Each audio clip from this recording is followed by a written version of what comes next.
Drive-thru confessions. The strangest things ever seen in a customer's car. Two guys just sitting undressed on the back seat. The driver made sure to tell me that they weren't gay. He didn't seem to realize that just raises more questions. My guy had a full-on blow-up doll dressed up in his passenger seat. Sunglasses, dress, and even a hat. I couldn't even tell it was fake until I asked for their order. The coworker and I looked at each other simultaneously and we both said, "Was that a bedroom doll?" This was in a wealthy area of my city as well, so it was definitely a first. My gym teacher, drunk.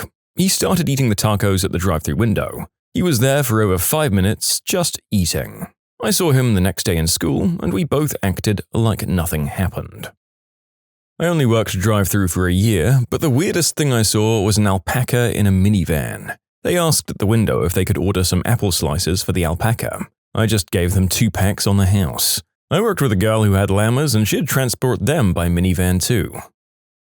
Had a guy consistently come through the drive-thru with his downstairs equipment out and showing the ladies running the windows. He'd always order the same thing, large, mellow yellow, no ice, always on a Sunday, always wearing military fatigues. Then he stopped showing up for a bit. We called him Private Peters as our little sign to call the cops if he showed up again. A month later, we got an order for a large mellow yellow, no ice, so I decided to take over the window because I had a 16-year-old running cash, and sure enough, when this guy rocked up, he hands me his money with his eggplant in his other hand. We convinced the car in front of him to stay in the lane while we called the cops. This guy got suspicious and left, but they caught him and was finally charged. A car pulls up and all 4 people are just completely undressed, just casually chilling. There's a surprising amount of stories here that involve au naturel people. Wait, you mean you don't get drive-thru food like that? I had 4 women that just came through a few times. I was 16 and they were all like 45 plus. It's not that they were hideous or anything, just not what I was into at that stage of my life. Not fit, but not overly heavy either. Not made up, just undressed and completely casual. Never acted like they were even slightly concerned that they were exposed at all. One of the girls there said that they came through about once a week. We didn't have a colony nearby that I knew of. It was always just these same ladies. You know what? With what I'm sure we're about to read about, these ladies will be one of the less crazy things in this video. I mean, it's still illegal for sure, but I predict things jumping up about 7 notches from here. Not seen, but I heard lewd activities taking place over my headset. I believe it's what the kids are calling a down-under kiss. My location was open 24/7, so we had to reset the tills for 10 minutes every evening at 11 p.m, so people would just sit in their cars and wait. Most people didn't realize that we could hear everything. Those speakers don't turn off while the vehicle's there. Someone threw a fish at me once. They didn't order anything, it was just a drive-by fish attack. Someone pulled a gat on my brother because the salsa containers weren't completely full. You can get as many as you want for no extra charge. Damn, that person must really love salsa, I guess. Had a customer come through with a giant grandfather clock in the back seat. The thing was so huge it was sticking out of the side window, which just so happened to be on the left side of the car, which meant the guy couldn't get close enough to the window to reach his food and he had to step out, cursing the whole time. This is a recent headline from Arizona, where I live. Man, 70, was arrested with the body of his dead wife in his car after a stunned worker at a Carl's Jr. drive-thru in Arizona spotted him wearing only his underpants with the undressed corpse upside down in the passenger seat. Employee Maria Davis said she was in disbelief when she saw Puckett pull up to the drive-thru window. What caught my attention most was her. I knew she was face down with her legs up in the air. It wasn't normal. There was like a blue cover he had in the front, and he was like trying to cover her, like her behind, but her legs were still sticking up in the air. Davis wrote down Puckett's license plate number and informed a detective who walked into the fast food restaurant. Puckett was stopped when he tried to exit the parking lot. I worked at a Tim Hortons and once saw an old lady with like 50 cartons of eggs in her car. I made a joke saying, "Oh, looks like you could make your own breakfast," and she got real straight-faced and said, "Oh honey, those aren't eggs." I still have no clue what else you'd store in egg cartons. The fact that she said, "Oh honey," before "those aren't eggs," makes me feel like there's something terrible. My friend had a bearded dragon. He breeds cockroaches and crickets in egg cartons stacked together. That's my only suggestion. These 2 guys were hotboxing and decided to come to the drive-thru, I guess. They didn't stop smoking even when they pulled up the window. I swear a cloud of smoke rolled out of it when they lowered it to pay. They offered me a hit, and I politely declined. I was working the drive-thru at Burger King in a snowstorm. Driver orders a Coke with no ice. When I hand them the Coke, they empty it a bit, break off a couple of icicles hanging from the car, put it in the Coke, and then drive off without saying a word. This guy pulls up, I look in the back seat, and there's this guy with all 4 fingers wedged up inside another lady passenger's downstairs. She was not wearing anything below the waist. I had to double look just to make sure I wasn't crazy, and that's when the dude turned his head and gave me a dead stare into my eyes, like he was trying to intimidate me. Very awkward, and I didn't know how to act.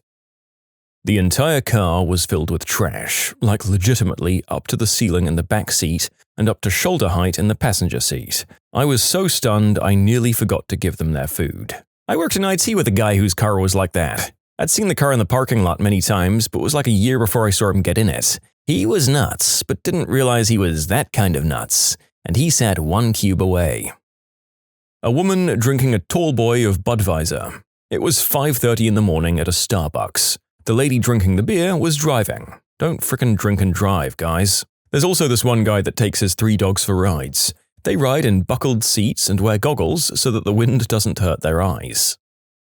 I used to see someone coming through with a lifelike mannequin in their passenger seat. I asked about it, and turns out they did it to use the commuter lanes on the highway. You've got to have more than one person in the car or you cop a fine.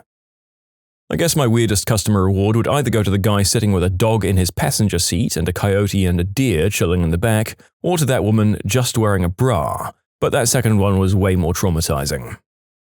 There was this woman who had come through and get a hot chocolate every day. Her name was Mary. Mary was an older gal in her 70s, drove an early 90s Lincoln, usually had some old tunes playing, and she weighed about 60 pounds, if that. She was always so happy and nice. I always gave her drinks for free because it was always such a treat to see her, and she was so nice. One other feature I remember is that she always rocked suspenders and a random colored fedora every day. I think she reminded me of Miss Frizzle after she retires. One day she came through and orders her usual, and I said, "Mary, how are you always in such a good mood? What's your secret?" She smiles and waves me closer. I lean out of the drive-thru window and she says, "Really, really good green herb." She winks at me, turns her radio up, and cruises out of the parking lot. Mary is my hero. Mary is amazing, but we don't condone driving while highly medicated in your senior years. Then again, if I had good product waiting for me at home, maybe I'd be happy around the clock as well. The driver had a comically large marital aid in the passenger seat. He had buckled it in and put a hat on it and everything. One time I was with my mum when she went through a drive-thru. The car stalled at the window and wouldn't start. I looked at her and said, "So, wait for the food and then push?" She nodded. They came to the window with our order, we got everything situated, then I hopped out and started pushing the car. It was a big boat of an Oldsmobile, so I had to push it in a way that made it look like I was sitting on the back bumper. The looks on the faces of the people in the window as I passed by were pretty damn funny. We ended up going inside the restaurant to wait for someone to pick us up. Someone who was working the drive-thru told us we could wait there as long as we needed to, and they'd be happy to get us cups for the soda fountain. They checked on us more than once, and we were only there for maybe half an hour. I grew up in a family that often didn't have a vehicle, and when we did have one, it usually left us stranded on a regular basis. This was just a frustrating inconvenience, and the folks working in the restaurant were so nice and felt so bad for us. We were just happy to have a ride on the way and a building to wait in.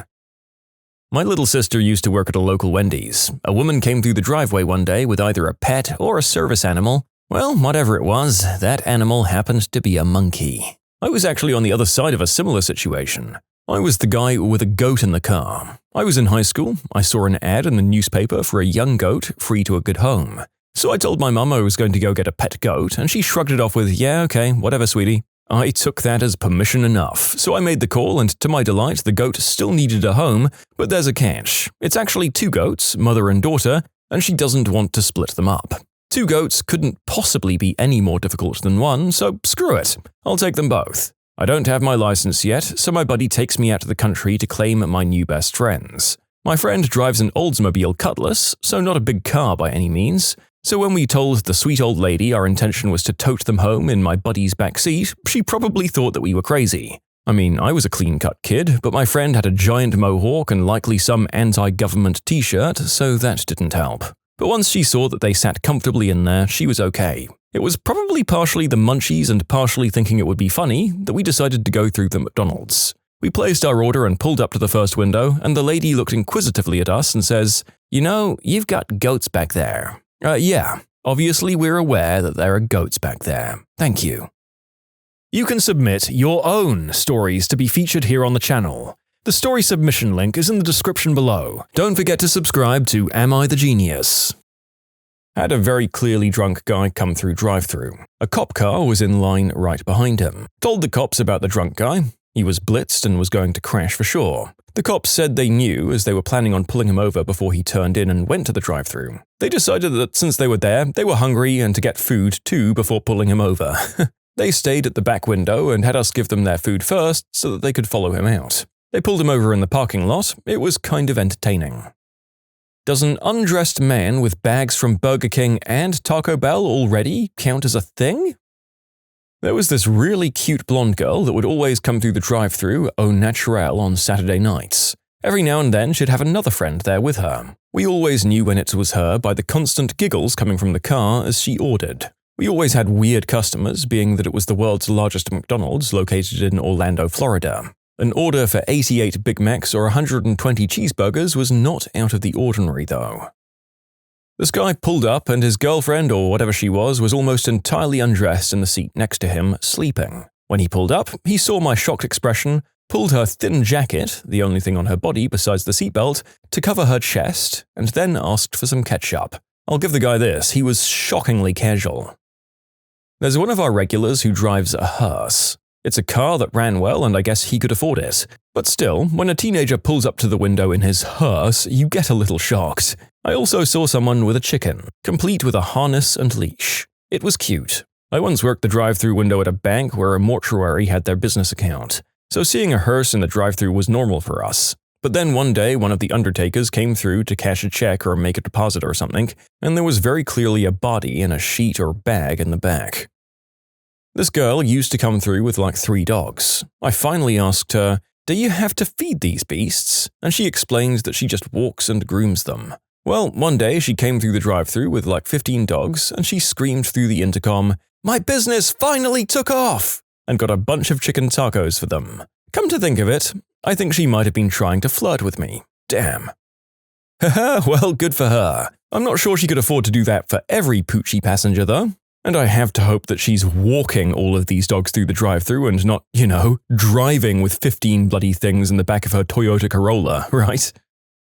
Not sure if it counts as something weird, but I found out after marrying my wife that she'd go to a certain Chick-fil-A location drive-thru almost every day before work. Turned out, during the time she was going there, I was working there, and I ran the drive-thru 5 to 6 days a week and strictly in the mornings. So for about a year, I saw my wife almost every day before I even met her, and I didn't realize it until after being with her for 4 years.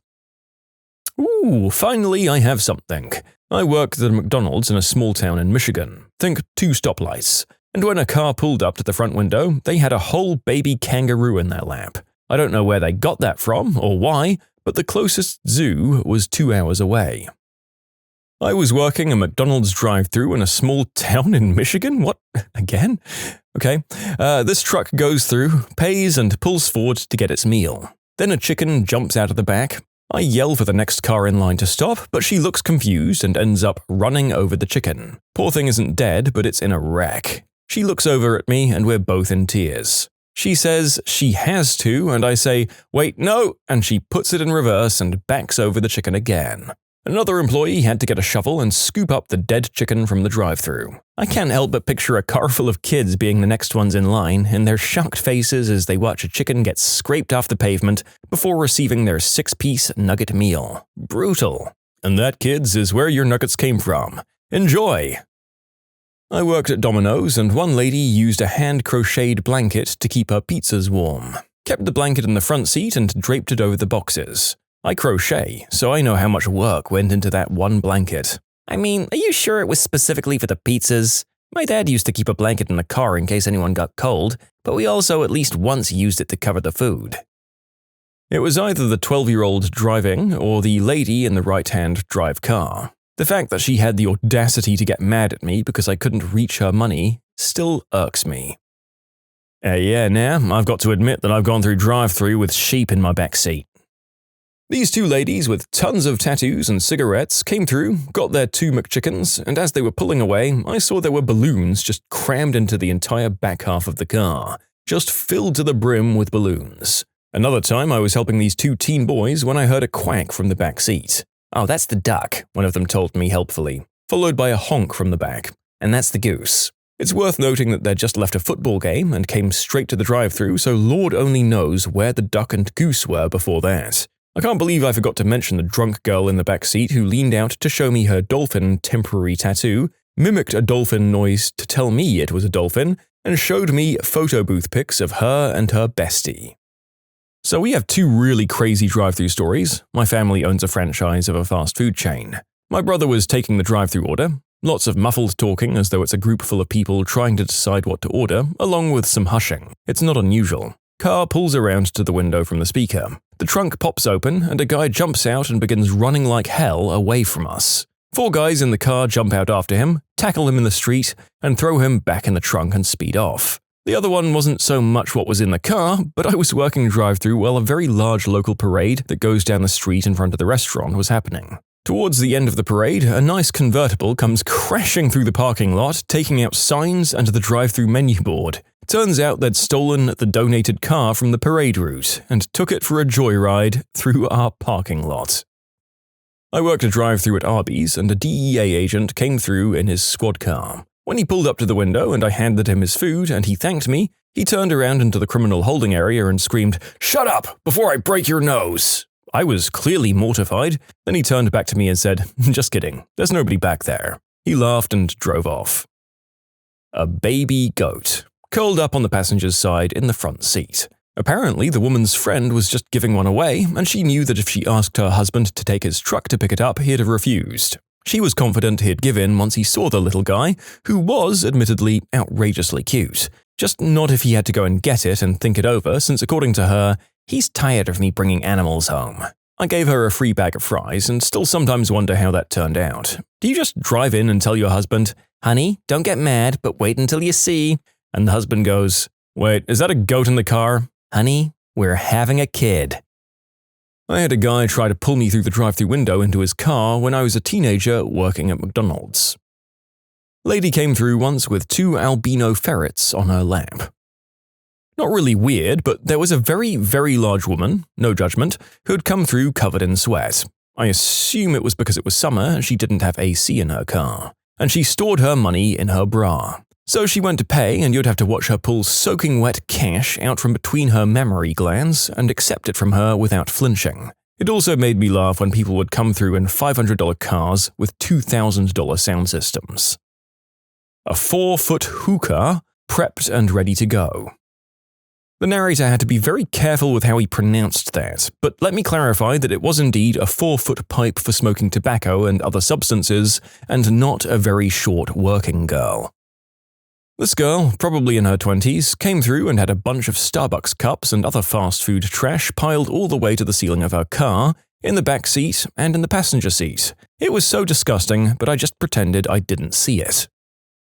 Ram, lamb, twins, and once a bull calf. To be clear, I took them through the drive-thru as a hilarious cautionary experience. The Ram-a-Lamb's twins' mum died and their owners were scheduled to go to a big reunion, so I had lambs in my bathtub at night for a week. It seemed a shame not to share them with others, so we went to the McDonald's on the way home.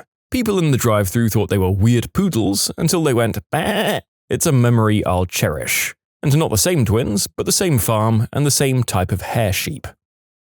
A cow in the back of a pickup truck with a very haphazardly welded-on cage around the cow when I was working at a Starbucks in Montana. Some old dude getting some hand action who finished just as I handed him the bag. "Thank you, come again." But, oh yeah, damn, that's seriously just wrong. I'm sorry. A goat in a sweater. On Christmas Eve, this guy comes through and I'm taking his money when he asks if I want to see his stump. I wasn't really thinking and said, "Sure." The guy opens his car door and reveals that his left leg was amputated from the knee down. Again, without thinking, I asked him if he was all right. He said he was, and while closing his door, he mentioned that he needed to be careful when getting out because he'd fallen on his face before. Oh boy. What's the wildest info that a student dropped when asked a fun fact about themselves? I teach middle school, and this one still takes the cake. He said that his mum and dad have the same parents. I asked him to clarify because I didn't understand what he was saying, and he said, "I only have one set of grandparents. They had the same parents." I quickly moved to the next student so no one else would realize that this kid just told the class that his parents were siblings. I talked to him about it the next day in private, and he said that he got it mixed up. His parents don't have the exact same parents, they shared a dad. I felt so much better when the mum called me to let me know her elderly stepfather married her husband's elderly mother after they were born. Still weird, but much better. I had a student tell me that sometimes his dad got drunk and asked his mum for things. As I was starting to tell him to stop and that he didn't need to elaborate any further, he continued with, like soup, and then he yells it, like, soup! It took every bit of restraint not to laugh. It's been years and years since that happened, but I still laugh whenever I think about it. Not a teacher, but this happened when I was 17 at school camp during a bonding exercise. The teacher said, "Tell us 2 truths and 1 lie about yourself, and we have to guess the lie." And this one weird kid went, "I like PlayStation, I like Doritos, and I'm an alcoholic." The teacher said, "Oh, well, the lie is clearly that you're an alcoholic." "Got ya, I play Xbox." My gosh, the look on that teacher's face. In my public speaking class at a community college, we had to get up and do a speech about an experience that really changed our lives, or an important memory and how it made us who we are. On the first day, a guy who was a veteran volunteered to go first. He proceeded to talk about the day he was captured and a victim of the unspeakable act by an enemy soldier, and how he now goes around and helps other soldiers with the Wounded Warrior Project. It was difficult for anybody to follow that. He's one of the nicest guys I've ever met. "My arm is effed, y'all," in the deepest southern drawl, and proceeded to wildly swing his effed up arm around. He was 12 and had Erb's palsy and also got detention that day. He might be one of my favorite students. Not a teacher, but I just did a first aid course. During introductions, say your name and 1 fact about yourself, etc., this one dude said proudly that he had over 300,000 of unpaid parking tickets. Is that possible? Isn't there a certain point where you just get arrested? Not that I think you should enforce that much debt on people. Surely their car should have just been impounded long before that. Once we were going around a circle during percussion camp in the front ensemble, and my teacher goes, "Hello everyone, my name is Paul and I've crapped my pants as an adult." That was definitely one of the weirder ones that I've heard. I just said my dad steals cars. It was something my parents always told us growing up as a joke. The teacher just laughed and said, "That's nice, sweetie." A student told me that there was a chapter dedicated to him in dental surgery textbooks because of a very rare disorder that he had as a child. I might still have that essay. My brother had something like this. When he was somewhere around 9 or 10 years old, he'd had to have 12 teeth surgically removed. He just had too many growing too quickly. It was so crazy that the oral surgeon apparently negotiated a deal with my father. The surgeon would completely pay for my brother's surgery in exchange for taking a couple of extra x-rays and lots of photos, to be published in an academic journal of some sort. During French class, a guy in my class said that he liked stabbing children. He meant that he fences, but didn't know the exact translation for that. During an introductory activity for my new class, a boy aged 9 got up and said, "My dog has to wear a cone on its head because Dad had his bollocks cut off." I was an ESL teacher in Indonesia, and a student once told me every morning she cleaned the doo-doo on her bed. I asked her to clarify, worried that she had a serious digestive issue. She answered, "I brush my teeth, wash face, and clean bedsheet." Her accent made the word sheet sound like a different word. A kid in my kindergarten class said, "My pee-pee fell off at Disneyland." I did not ask any follow-up questions. Not a teacher, but a few years ago on the first day of school, this kid in one of my classes casually answered, "I have a restraining order on my dad." That's actually a smart move. Now everyone in class knows that his father can't come and pick him up. "My dad clogged the toilet this morning and that's why I'm feeling frustrated," said a 5-year-old child. I will say the question was, "How are you doing this morning?" but I could barely keep from laughing out loud. I have IBS. My toddler once told visiting friends that, "Daddy takes long poops." I mean, I was having a flare-up and had some extended bathroom sessions, but dang, little dude, not cool. I'm terrified and amused about what he might share at school in the near future. I'm not a teacher, but I was a helper in a middle school classroom. A teen who seemed uninterested said with no hesitation that she could chug an entire bottle of beer. She got expelled later that year for keeping substances in her locker. I'm not a teacher, but this guy in my class named Shane has this medical condition that causes him to grow tons of hair at an early age. Full beard in middle school. He'd say, "I'm Shane and I'm very hairy." A student once told my wife that her daddy had a very special device that he had to blow into to start his truck. We did one of those two truths, one lie bits. A girl stood up and said, "I've never been out of the country. I'm a twin. I love playing sports." I knew this girl beforehand, and she didn't have a twin, so I picked that one. Nope, she had a conjoined twin that died in utero and had to be surgically removed, and she's now missing the last vertebrae on her spine. Showed us the scar and everything. Apparently the lie was the first one, as she had been to Mexico. I had a student say a really similar thing. They said, "I really like reading books. I had a stroke 3 years ago, and I'm a triplet." This was the first few days at a new school for me, and his twin sister was in my class, so I was like, "He's a twin, right?" Nope, they're triplets, but his brother's in a different school because he's incredibly smart. This kid was in a special program 1 day a week because he was smart too, so his brother must have been a genius. His sister just sat there like, "Yep, one brother's a genius and the other's brilliant, and I'm just me." She was a fantastic kid but had a lot of self-esteem issues for obvious reasons. The lie was that he liked reading books. True that he'd had a stroke as well. I teach ESL, and every lesson we start the class by sharing something good that happened to us over the last week or so. Needless to say, kids share the most random things ever. I have many weird stories because of that. We enforce a rule that they need to share good things so they don't start one-upping each other over whose grandma had the worst death. And one day a student said, "I was riding my bike over the weekend when I fell." I could see where it was going, but didn't have enough time to try and enforce the rule when he just spat out, "I fell over a wired fence and cut my neck, and it just kept gushing blood. A lot of blood." I reminded him that we were only sharing good news when he said, "It's good because I'm still alive." I had a good laugh and agreed, but the damage was done. Every kid after him wanted to share about the most horrific injury they had or witnessed. A kid shared that he'd been to juvie multiple times and was currently on probation. Then he pulled up his pants enough so that everyone could see his ankle monitor. That was something. Not me, but my brother. He told the class, "Last night my family ate beaver for dinner." I was much older and had left home by this point. The class laughed and the teacher accused him of lying. The principal was brought into it and my mother had to go in for a meeting. She chewed them up one side and down the other because we had a cousin who was a trapper and he had sent a batch of beaver thighs for the family to enjoy. And although my brother was telling the truth, he told me later that he did say it for the effect of disrupting the class. Well, is it weird that now the narrator is just kind of wondering what beaver tastes like? And no, not that kind, you preverts. I'm genuinely curious about the actual animal in this story. I mean, you're killing them anyway, why not eat them too? My friend is really quiet. He doesn't really talk unless talked to. He's really cool though and has some things he enjoys doing. Literally second year I knew him, the teacher asked him to drop a fun fact about himself, and he said he's a professional bowler with a 300 best, and I was like, why haven't you told me this? That's amazing! I guess it just never came up. I knew him for a whole year and I never knew that.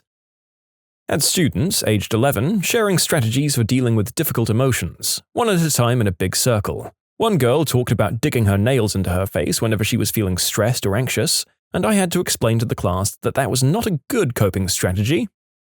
When I was in my first year at university, my law and society professor made each student get up, say his or her name, and tell why they picked law school. Well, a guy got up, said his name, and the professor interrupted him by asking, "Are you related to X?" And the guy said, "Yes, professor, he's my grandfather." Then the professor got excited and started talking about what a great guy X was, and that he hadn't heard of him in years. Then the professor asked how he was, and the student replied, "Well, he's dead, sir." The whole class was trying to hold in their laughter. It pretty much broke the class on the first day. I'm not a teacher. This person who told the story was in a class with me as a young adult. Someone in a class told everyone about how his grandparents were arrested for keeping a bunch of adopted children in cages. He said that he used to play with the kids when he was young, but he was too young to understand that the conditions they were in weren't normal. They kept kids in cages and in locked rooms for years before they were discovered and arrested. Yeah, that was a fun fact. I've had my hand up a sheep's bum. That one shocked me slightly. Child of a farming family, helping with lambing season. I was in one of the first small required classes for my teaching degree, and everyone in the class was studying to teach. It was day 2 or 3, and we were doing a get-to-know-you activity where we shared something about ourselves. I don't remember the exact question, but it had something to do with what do you regret or take back. A guy came in late, when almost everyone has the answers to the question, and the professor asked him the questions, and he thought for a moment and said, "I regret letting my friend talk me into dropping A." The class was silent for a good 20 seconds until the professor said, "Maybe next time we only share things that are legal." I hadn't seen him in any other teaching classes since. I still laugh about it to this day. You can submit your own stories to be featured here on the channel. The story submission link is in the description below, and if you want to listen to some vibey music in the background, check out easymode, also linked below, and subscribe. In the context of having students introduce themselves one by one to a new boy in a small high school class, a girl said that her parents got her a nose job and a chest job. That's a two-way tie for me. One was, "I have 2 thumbs on this hand," and "I'm raising cockroaches in my closet to sell to the reptile shop." My dad had a student tell him during the fun fact question in detail about how his goldfishes died that morning and how he experimented on their corpses. He had pictures on his phone of the skin off and the intact skeleton next to it. He's a successful taxidermist now, so silver linings, I guess? My first year as an earnest and ideological teacher in a very rough, underserved area. I got all the students in a circle on the first day to talk about what we'd done that summer. I pointed to a student who had been engaged with me before in class and said, "What did you do this summer that could inspire us?" His answer was, "I did the last 2 months of a sentence for stealing a car." Okay, so I hadn't expected that. I pointed to another student and said, "Okay, that's great, let's talk about what you did this summer." "Yep, I had such a good summer. I went to camp and..." Let me stop lying. "I did the last 2 months of a sentence with that guy because I stole a car with him." Okay, mine was actually cute and kind of funny. I was teaching 5th grade and this kid, white as paper, goes, "My name is blank, but you can call me LeBron." He had an obsession with LeBron James, and I did in fact call him LeBron whenever I wanted to get his attention. Great kid. I'm a teacher from the UK, form tutor to a Year 7 class, 11-year-olds. To get to know each other on the first day, I had them take it in turns to say their name, which primary school they've come from, and an interesting fact, like favourite food or colour. We get to the last kid in class, and his fact was that he had 6 fingers in one hand. Coolest kid ever. That's like my brother. He was born with 6 fingers on each hand, but he had them removed as a baby. When he found out at around age 10, he got so mad because he could have been really cool and really fast at typing. I taught elementary school in the past few years. One kid told me he was a dragon when he was born, but changed into a human as he got older. He was absolutely convinced and couldn't be persuaded otherwise. Okay, so I had psychology back in the spring semester before COVID hit, and I sat next to a girl who I was good friends with from high school. Professor asks her for a fun fact, and she said, "I like to watch people get cut open." She obviously said it for effect, but she cleared it up by saying she liked watching videos of people getting plastic surgery because it was satisfying to watch. Someone shared that when he wiped in the bathroom that morning that there was blood on the toilet paper. Huh.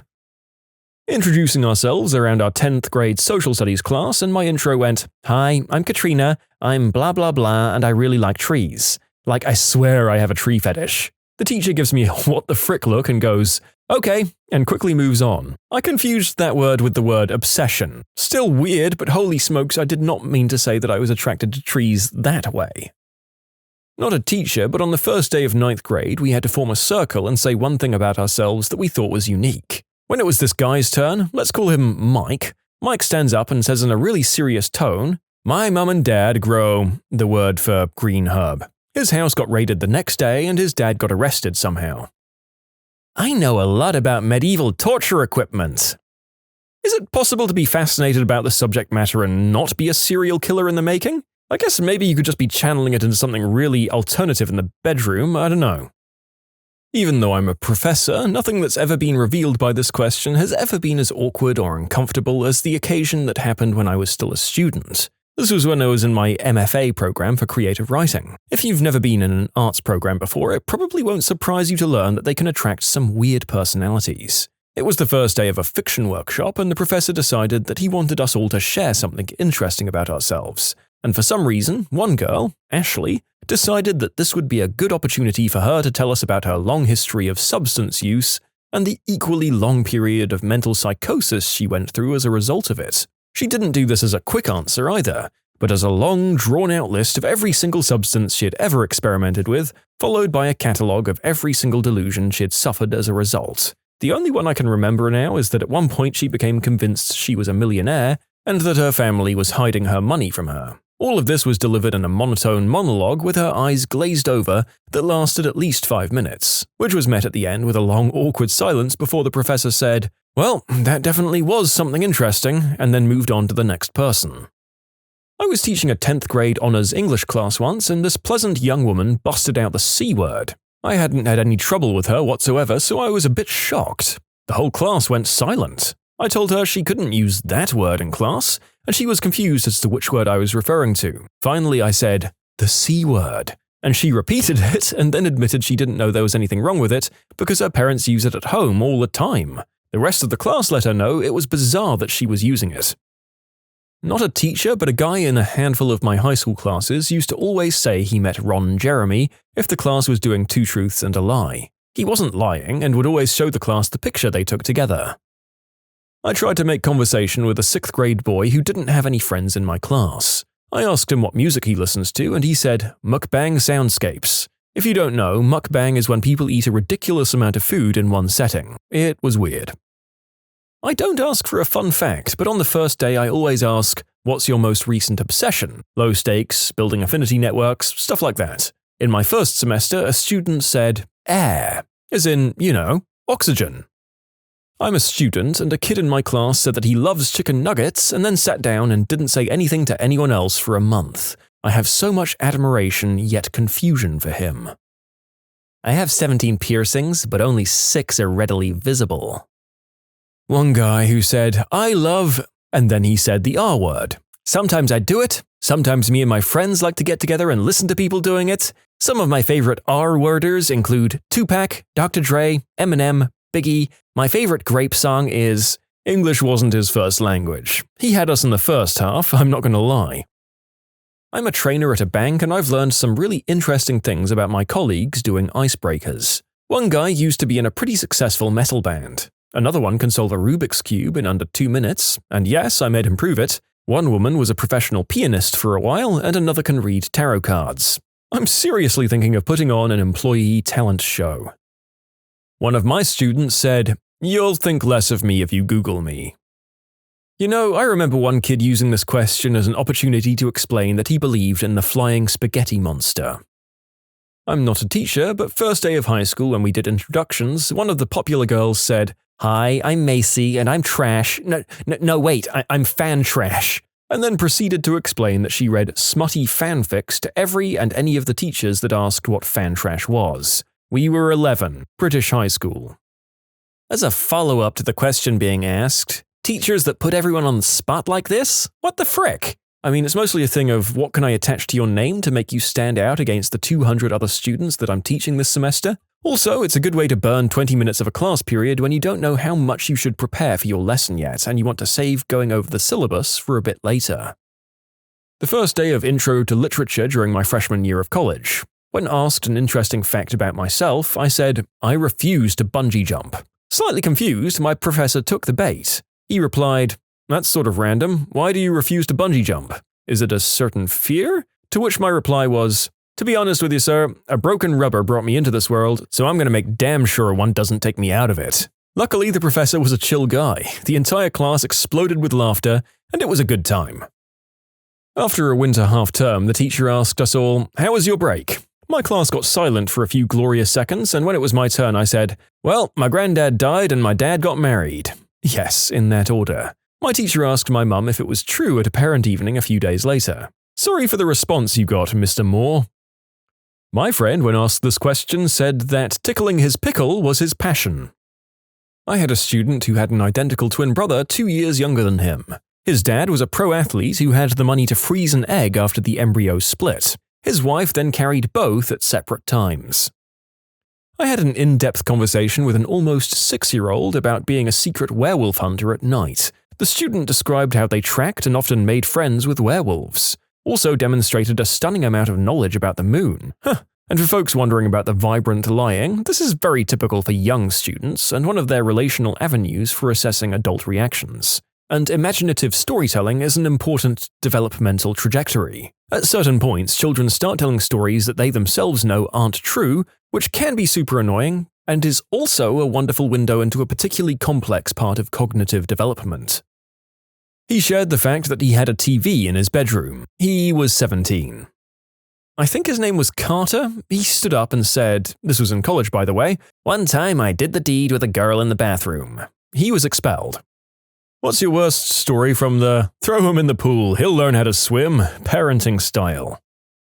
I had never gone camping before I was 11. I really wanted to go with my 10-year-old cousin. My parents took me to the woods and handed us the tent and a half-full bag of ranch Doritos and like a pack of bratwurst and my 7-year-old sister. Then they pulled off, leaving us to camp for the first time alone in the woods with a 7-year-old. It was not a fun weekend. I never went camping again, but it was apparently fine because that's how my dad and uncle learned. I'm just grateful for the lack of serial killers and black bears.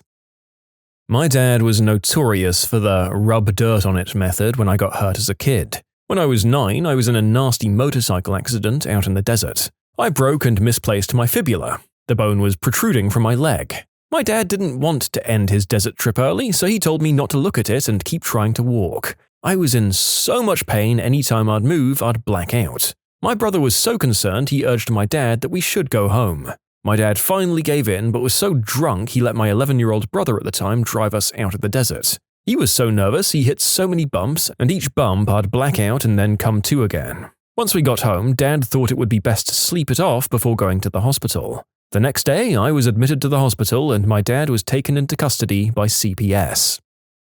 My dad, when he decided to give me driving lessons when I was a teenager, which turned out to be a driving lesson, singular, he took me to the parking lot across the street from our house and had me tool around to get used to the steering and pedals for about 15 minutes. Then, annoyed that I wasn't catching on fast enough for his taste, he decided we should go on the actual road and I'd learn faster in a more challenging environment. Cue him barking orders to speed up, slow down, hit the brakes, in an increasingly frustrated voice as I tooled along, terrified that I was going to hit someone. The culmination of our lesson came when he noticed we were low on gas and told me to pull into the gas station. Keep in mind, my sum total of driving experience at this point was about 25 minutes, which did not include parallel parking. I pulled into the gas station and came at the pump at something like a 30-degree angle. He grabbed the steering wheel to correct and actually yelled at me, "Jesus Christ, don't you know how to drive?" To which I said, "No, I don't. You're teaching me, remember?" He drove back home silently. That was the end of Dad's driving lessons. I signed up with a driving school after that.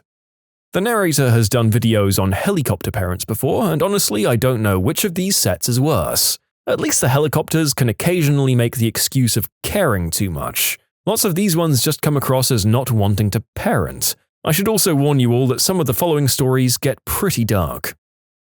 Doing trauma surgery. A mum decided she needed a nap and told her 15-year-old daughter to drive. Mum survived, the daughter didn't. First and most painful organ harvest I ever did.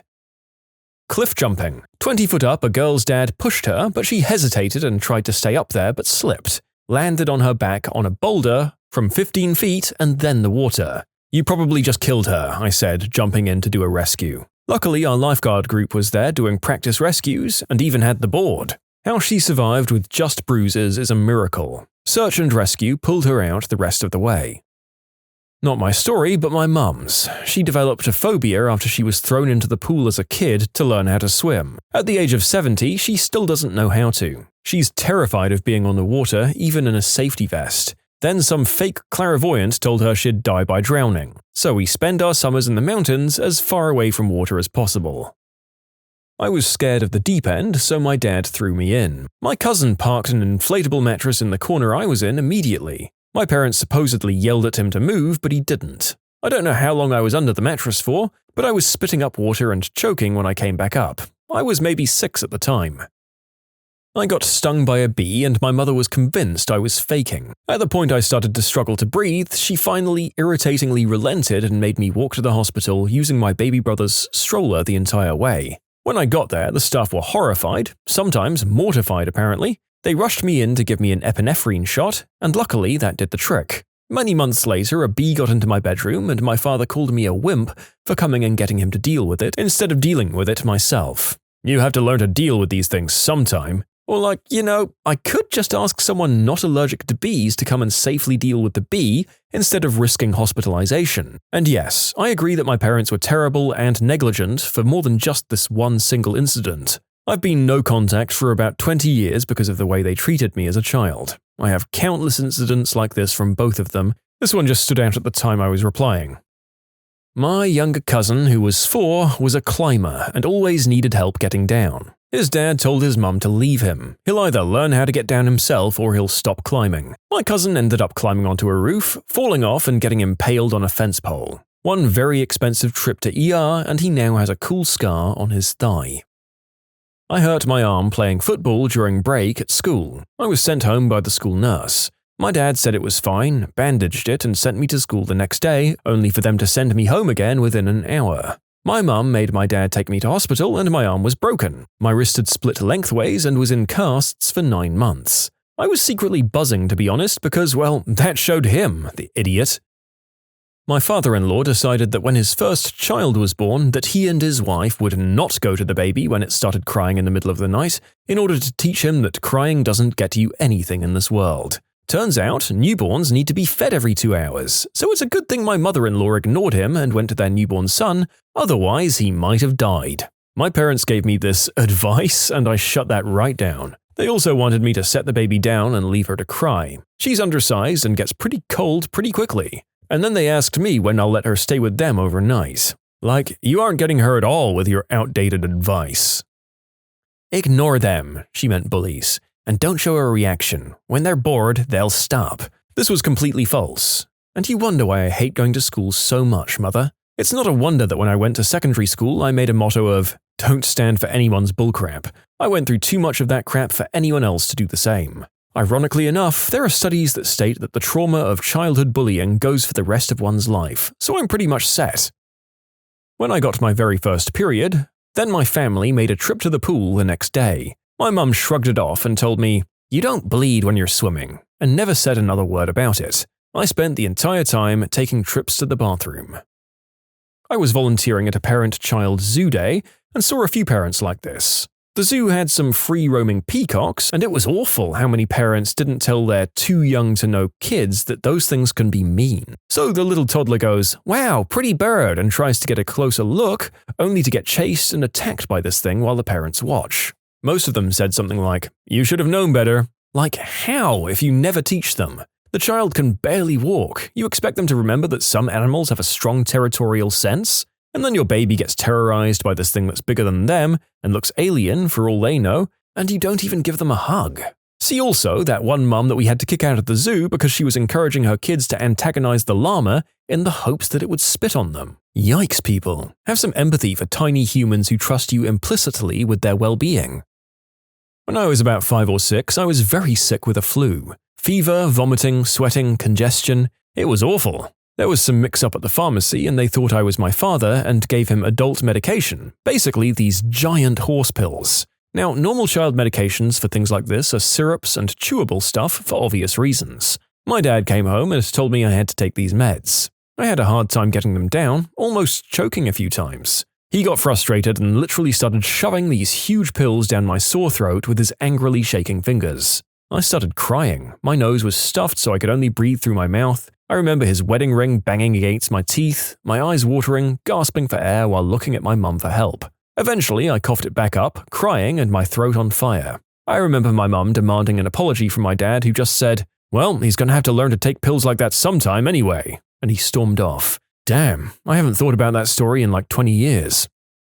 Well, honestly, I wonder how you haven't thought about it, because that's some childhood trauma stuff right there. If you're ever wondering whether you're doing the right thing for your kid, and part of your current situation involves you literally ramming a prescription that isn't for them into their throat, the answer is probably not. This is awful.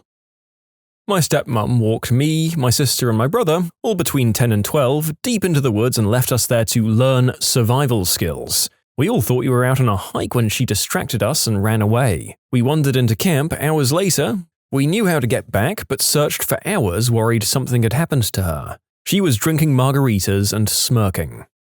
My dad and I once witnessed someone who literally did this to a little 3-year-old girl. The little girl was just playing at the edge of the pool, happily minding her own business, when Dad ran up behind her, picked her up and tossed her, screaming, as far as he could into the deep end of the pool whilst yelling, "Time to swim, honey!"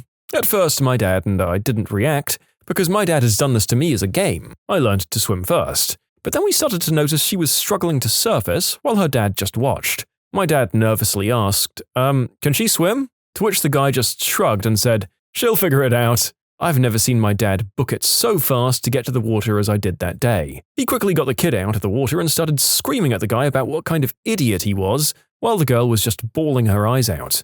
I swear my dad was ready to deck the guy. This was back in the 1990s, so we didn't have a cell phone to call the police with, and we never saw them again after that. It was the first time in my life I'd seen insane parenting, and to this day it freaks me out that some people will still do this.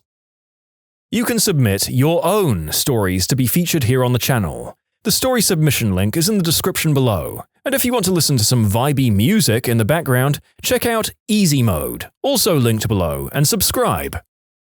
2 days after I graduated high school, I came to an empty house. All of my stuff was in a U-Haul because my mum and stepdad moved without me. I've been financially independent ever since, but a heads up would have been real nice, guys. My real dad wasn't involved in this situation. He was on the other side of the country. I'm still close with him, but he's very low income, so he couldn't help me that time. I went no contact with my mum for about a year, but she weaseled her way back in. I think I see her in person every 2 years, and I don't acknowledge my stepfather exists. I've been considering going no contact with my mum again recently. I actually used to be a swim teacher in college, teaching private lessons in people's backyards, because of parents who'd thrown their kids into the pool to sink or swim.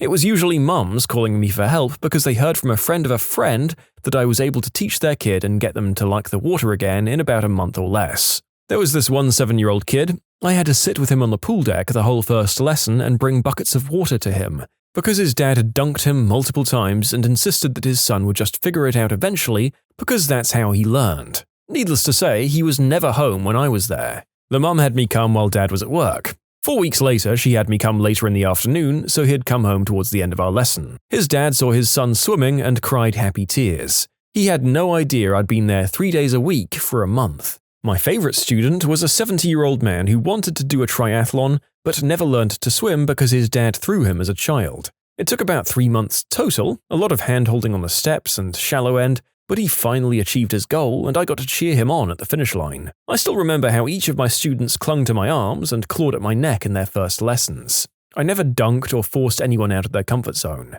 My lessons had to be customized for each student to keep it fun and relaxing. The trauma in their eyes was the haunting part. It stayed with me, and I never force anything on my kids that they aren't ready to do. It's about trust, not force. I am learning from these stories that some parents would rather not have a kid than a kid who has to learn things. My parents told me they were kicking me out at 18 in a move to motivate me. I was in college, no job and virtually no money. My grandfather had left me about 10K in savings bonds that I asked for, but they wouldn't give me either. So I made a plan. I went to about 5 different Targets and shoplifted about 4 or 5 video games that I took to GameStop to sell. Stupid and wrong, I know. And at the end of the day, I had about $600. I was planning on buying some green herb to sell to get some income going till I got on my feet. But when I got back to my house, a cop was waiting for me. My parents ended up cashing in my 10K to pay for the lawyer. I was always a picky eater growing up. One time my mum sat me down with a small bowl of almonds and told me I couldn't get out of my seat until I finished it. I insisted that I hated them and they were making my mouth itch. She thought I was just being difficult. I started to swallow the almonds like pills because my mouth was so itchy from chewing them. A couple of years later, I saw an allergist and discovered that I was in fact allergic to tree nuts.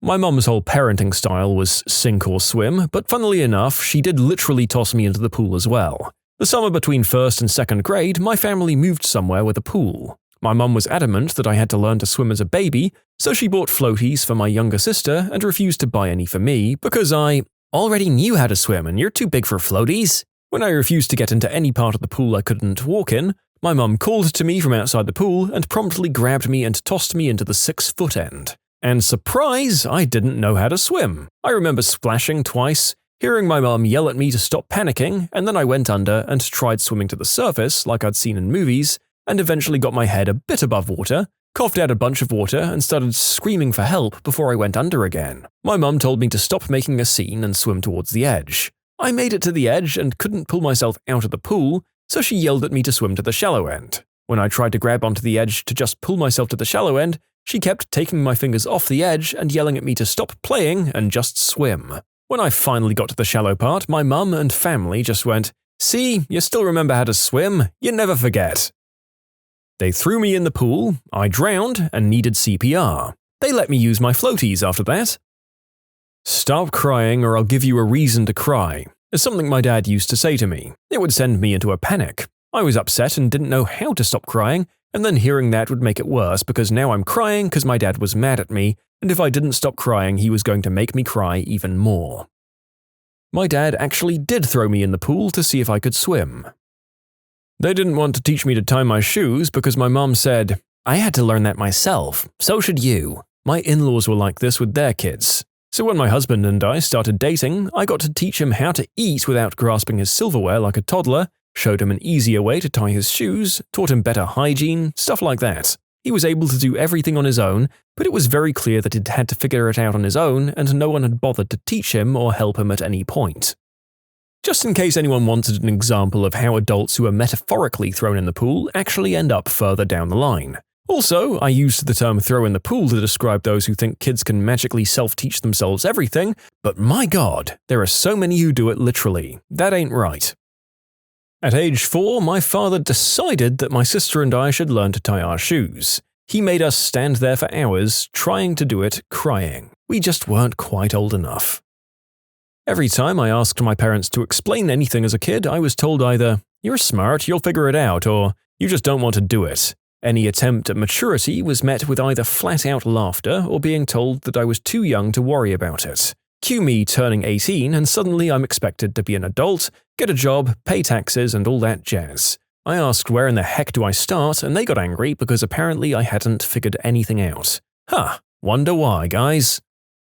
I was at the beach one time and it was hot out. I couldn't walk on the sand without sandals on. I heard a cry and looked up to see a little girl standing barefoot on the sand, not more than 2, screaming for her dad, who was 5 feet away, who just told her to stop being such a little wimp. I just about had a rage stroke and ran over to pick her up myself, but he eventually did. When I was 11 or 12, 2 kids from the neighborhood got into a street fight. Kid 1 clearly got the best of Kid 2, and 2 was crying and went home. That should have been the end of the story. Kid 2's parents met him at his front door and sent him back out there to continue the fight. I'm not sure if it was about honor or what, but it was painful to watch. My mum forced me to drink milk. She just thought I hated healthy stuff and only preferred junk food. The thing is, I always loved veggies, but I also like junk food. Basically, I like any food except milk. I just couldn't consume milk. It would make me chuck up, and then I'd have sudden acid reflux, not being able to handle it. She thought I was acting to escape, but I just hated it. Turns out I was lactose intolerant and my mum still thinks I'm making it up because she can't let go of her ego. "Oh, let him touch the fire. He won't do it again. 3rd degree burns for life. Thanks, Dad." 7 years old. Had an asthma attack at our camp in the middle of the night. At the time, treatment for an attack was a nebulizer machine that required electricity, which we didn't have at our camp. My parents kept telling me that I just had to calm down and breathe better so the attack would go away on its own. They only intervened hours later because they couldn't sleep because of all the noise I was making as I choked and gasped for air. We drove 3 hours back to our house, passing multiple hospitals along the way, because they were embarrassed that I was in such bad shape and blamed me for just not breathing properly. Fun times! I still have asthma, but it's been well managed for years now. I take Zenhale every day and Ventolin as needed. I've been no contact with my mother for over a decade. I'm still in contact with my father. They divorced in my early 20s. We aren't close, but I still find enough value in the relationship to keep talking to him. He isn't actively cruel like my mother was, just lost in his own world, I guess you could say. I feel sorry for him that he hasn't managed to overcome his own demons the way that I have. Overall, I'm happy and healthy now. I have a lovely husband and we've created a good life for ourselves. I do have CPTSD from the years of mistreatment I've lived through, but therapy and proper medication have helped tremendously. The actual pool thing. I was a lifeguard as a high schooler. Some parents did this to their 5-year-old. The parent thought the kid was fine because he wasn't splashing around. He was bobbing up and down with his arms going straight up and straight out. That actually means they're drowning. I had to jump in and grab the kid, who had swallowed significant amounts of water, then call an ambulance to check the kid out. Parents didn't want us to call the ambulance, but we told him it was the ambulance or the police, because what he did could be considered child endangerment. Dad was losing his crap, screaming at me, a 17-year-old girl. The owner of the pool saw this, and he, a former Navy dude, got up in the dad's face. The parent was banned from the pool for life. To this day, I'm convinced the guy was completely hammered. What drama did you uncover when you hired a private investigator? My mother's dad walked out on my mum, my aunt, and my grandmother when my mum was just 5. A few years later, my grandmother died of a grand mal seizure. Mum was taken in by her grandparents, but she always wondered why her dad left and what became of him. In her 40s, she saved up a bit and hired a PI to track him down. Turns out he moved over time from Pittsburgh to California, where he wound up in prison for armed robbery and some other violent crimes. He died in San Quentin Penitentiary. I think Mum got a lot of closure for that. She was able to see that life would have most likely been even worse if he had stayed. At least living with her grandparents, she was loved and raised to fulfill her potential. My grandmother's first boyfriend after my grandfather died said he was a retired cop and a veteran. They enjoyed dancing to country music together and bought a new car in her name though, even though she can't drive anymore. My uncles hired a PI. Turns out that old jerk had a habit of shacking up with widows and bleeding them dry. The boyfriend, not the PI. My sister, who's in her mid-30s now, is adopted and hired a PI to find her estranged biological father. They came back saying that not only was he still alive and nearby, but he had a daughter, meaning she had a biological sibling. Further digging from the PI uncovered that they weren't just similar ages either, they were exactly the same age. The evidence suggested that my sister had a twin and her birth father had taken the twin and vanished. Huge, life-changing news. Eventually, through more incredible detective work, the PI realized that the daughter was actually just my sister. There was no other sibling, and they'd just been investigating my sister the whole time accidentally. Needless to say, we asked for the money back. In short, sister hired a PI accidentally investigated her. I was a private investigator for a bit. Most work PIs do is searching financial or court records and serving documents. But one time I was paid by wealthy parents to stake out their college senior who'd stopped returning their calls. They were worried about her. Those parents paid like 40 grand for round-the-clock monitoring just to find out their daughter dropped out of school and was a full-time ski bum. By the way, stakeouts are mostly just sitting in your car reading all day. My parents hired a private investigator to find out who my online boyfriend was when I was 13. The PI came back and told them he was just a fat 13-year-old. Huh. You know, as much as I think parents shouldn't meddle too much in their kids' social lives and relationships past a certain limit, I do think some concern from them was warranted. They could rest easy knowing that this wasn't a 56-year-old weirdo. When I met my wife, she seemed to have a normal, modern family. 2 mums, 2 dads. Over time, it became apparent that her stepdad wasn't around so much. Holidays, birthdays, you name it. He'd pop in to say hi, grab a nap, whatever, and take off again. My wife's family thought this was normal, just the way it had always been since they were teenagers. He claimed to have a job following FedEx trucks around the state to prevent theft and substance trafficking. But I thought it was strange and started making jokes about him having another family. Well, I guess it got my sister-in-law thinking because she got a favor from the PI at her law firm. Sure enough, he had not 2, but 3 wives around the state and 5 other stepchildren between them. My sister-in-law breaks the news to her mother, who immediately changes the locks and files for divorce. They never speak again. Cold turkey. The divorce was even uncontested. As an FU, they also sent the report to his other wives. To answer some of the questions I'm getting, yes, polygamy is illegal, but I don't think it's really worth prosecuting except to make an example of people. I don't know if my mother-in-law was his first wife or not. I do know that one of the wives had been married and divorced him between their marriage. How does it happen? Counties don't exactly share marriage certificates. His families were pretty far from each other. Was their wedding legal? No idea, I'm not a lawyer. Probably the separation was just a formality for paperwork purposes, which is why it went to court, why it went uncontested, and why he never showed up again. I think he reached out about it once or twice, but she never answered the phone. And if he ever showed up again, we weren't told about it. My mother-in-law is a strong, independent woman of faith who just didn't know. He fooled his stepdaughters for 15 years as well. My grandfather hired one. He was separated from his brother when the Japanese occupied China. My grandfather safely made it to Hong Kong and eventually to Canada. His brother made it to Singapore or Malaysia, according to his family friends back then. So my grandfather spent a good 5 years or so working with a PI to find his brother so they could be reunited. Sadly, with just a picture and the fact that many people died in the war, it wasn't much to go on. My grandfather is still alive and always thinks of his brother. It's his wish to see him one more time. And to let you know, he worked with the PI many years ago, say between 1999 and 2004, and maybe a few touch points here and there over the years. Grandfather was disheartened because he made so many trips to Asia over the years thinking, this is it, but it just cost more money and got his hopes up. No clue if the brother married, if he even made it to Singapore or Malaysia, and those are just the two most likely countries. He could have ended up literally anywhere. Not sure if he's even still alive. He'd be in his late 80s now, estimated, and Granddad hasn't spoken about it directly with me, just my mum, who's his daughter. If I'm being honest, we haven't exactly encouraged him to continue to search either. All of my aunts and uncles tell him to move on and enjoy his time in peace rather than in constant yearning. I don't have the status in the family to overstep my mum and her siblings and start bringing up the past or asking him to consider a DNA kit. If I do, I'd have to do it in secret and consider the emotional investment my grandfather may make. He's not living unhappily by any means. He has a great life and is quite accomplished with raising 6 kids to have families and homes of their own. We each take care of him. He has tons of friends, likes to cook, uses WeChat to talk to anyone and everyone, travel and read. He does want to see his brother, but as time goes by, the memory and drive becomes more faint, and eventually the day-to-day life just makes it easier for him to accept the circumstances.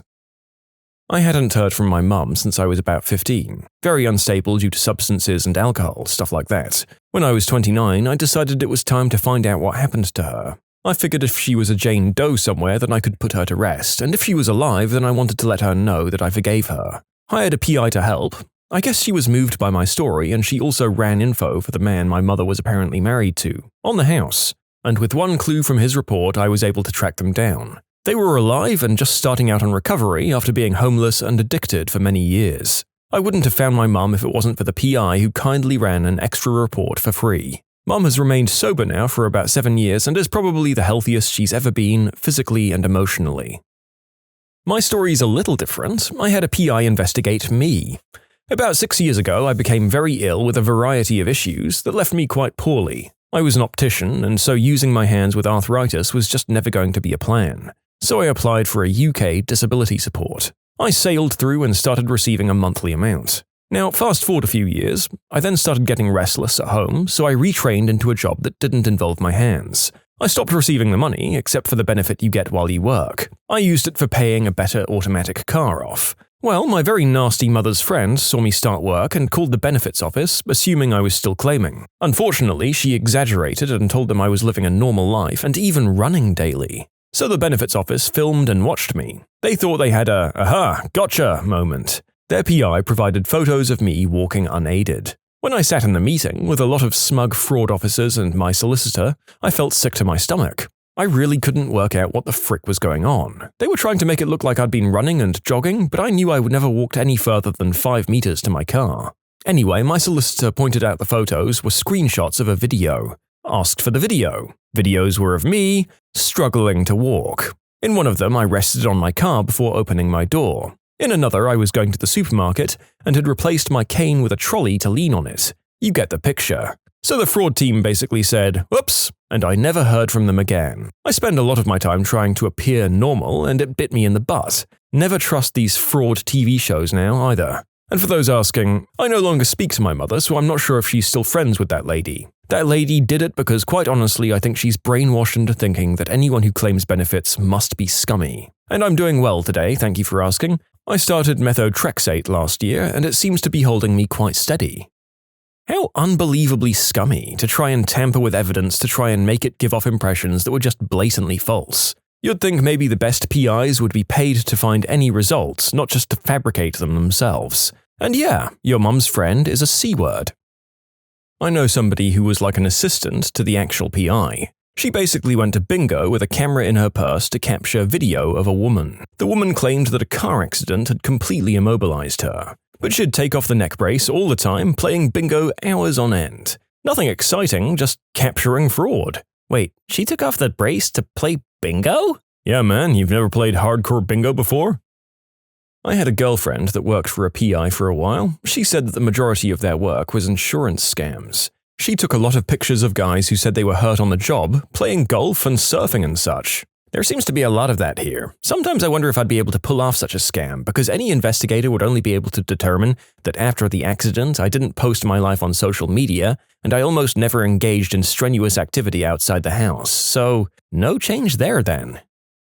In his 20s, my significant other hired a PI to find out what had actually become of the childhood bully who had made his life hell and who had vowed to kill him. Actually, he did try to bring a loaded weapon to school, but some other kid ratted him out, and the bully got expelled, but still lived in the neighborhood for a few more years and beat up my significant other every chance he got.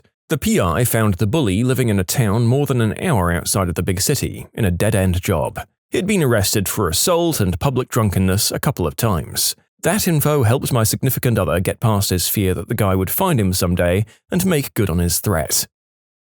You can submit your own stories to be featured here on the channel. The story submission link is in the description below. And if you want to listen to some vibey music in the background, check out easymode, also linked below, and subscribe.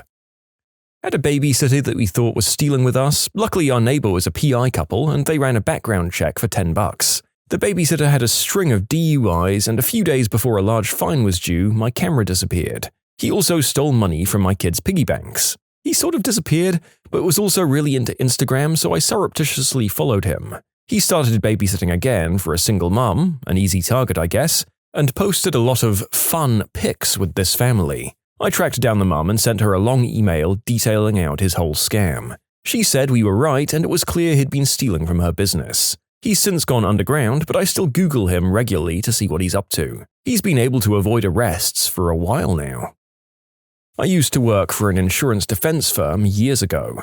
Best PI story I have is where we hired one to tail a guy who was suing our client for an injury that wasn't entirely our client's fault. The guy was refusing to settle and was insisting on going to trial even though he offered a fair sum that would have paid his medical bills. The PI we hired got some good pics that showed the plaintiff was nowhere near as injured as he claimed. But the crown jewel of the photos was one where the guy was walking on a pier with a woman who wasn't his wife. He had his hand on her butt and everything. Later in a deposition, the attorney slid the picture to the plaintiff and said something like, "Mr. Smith, who's the woman in this picture?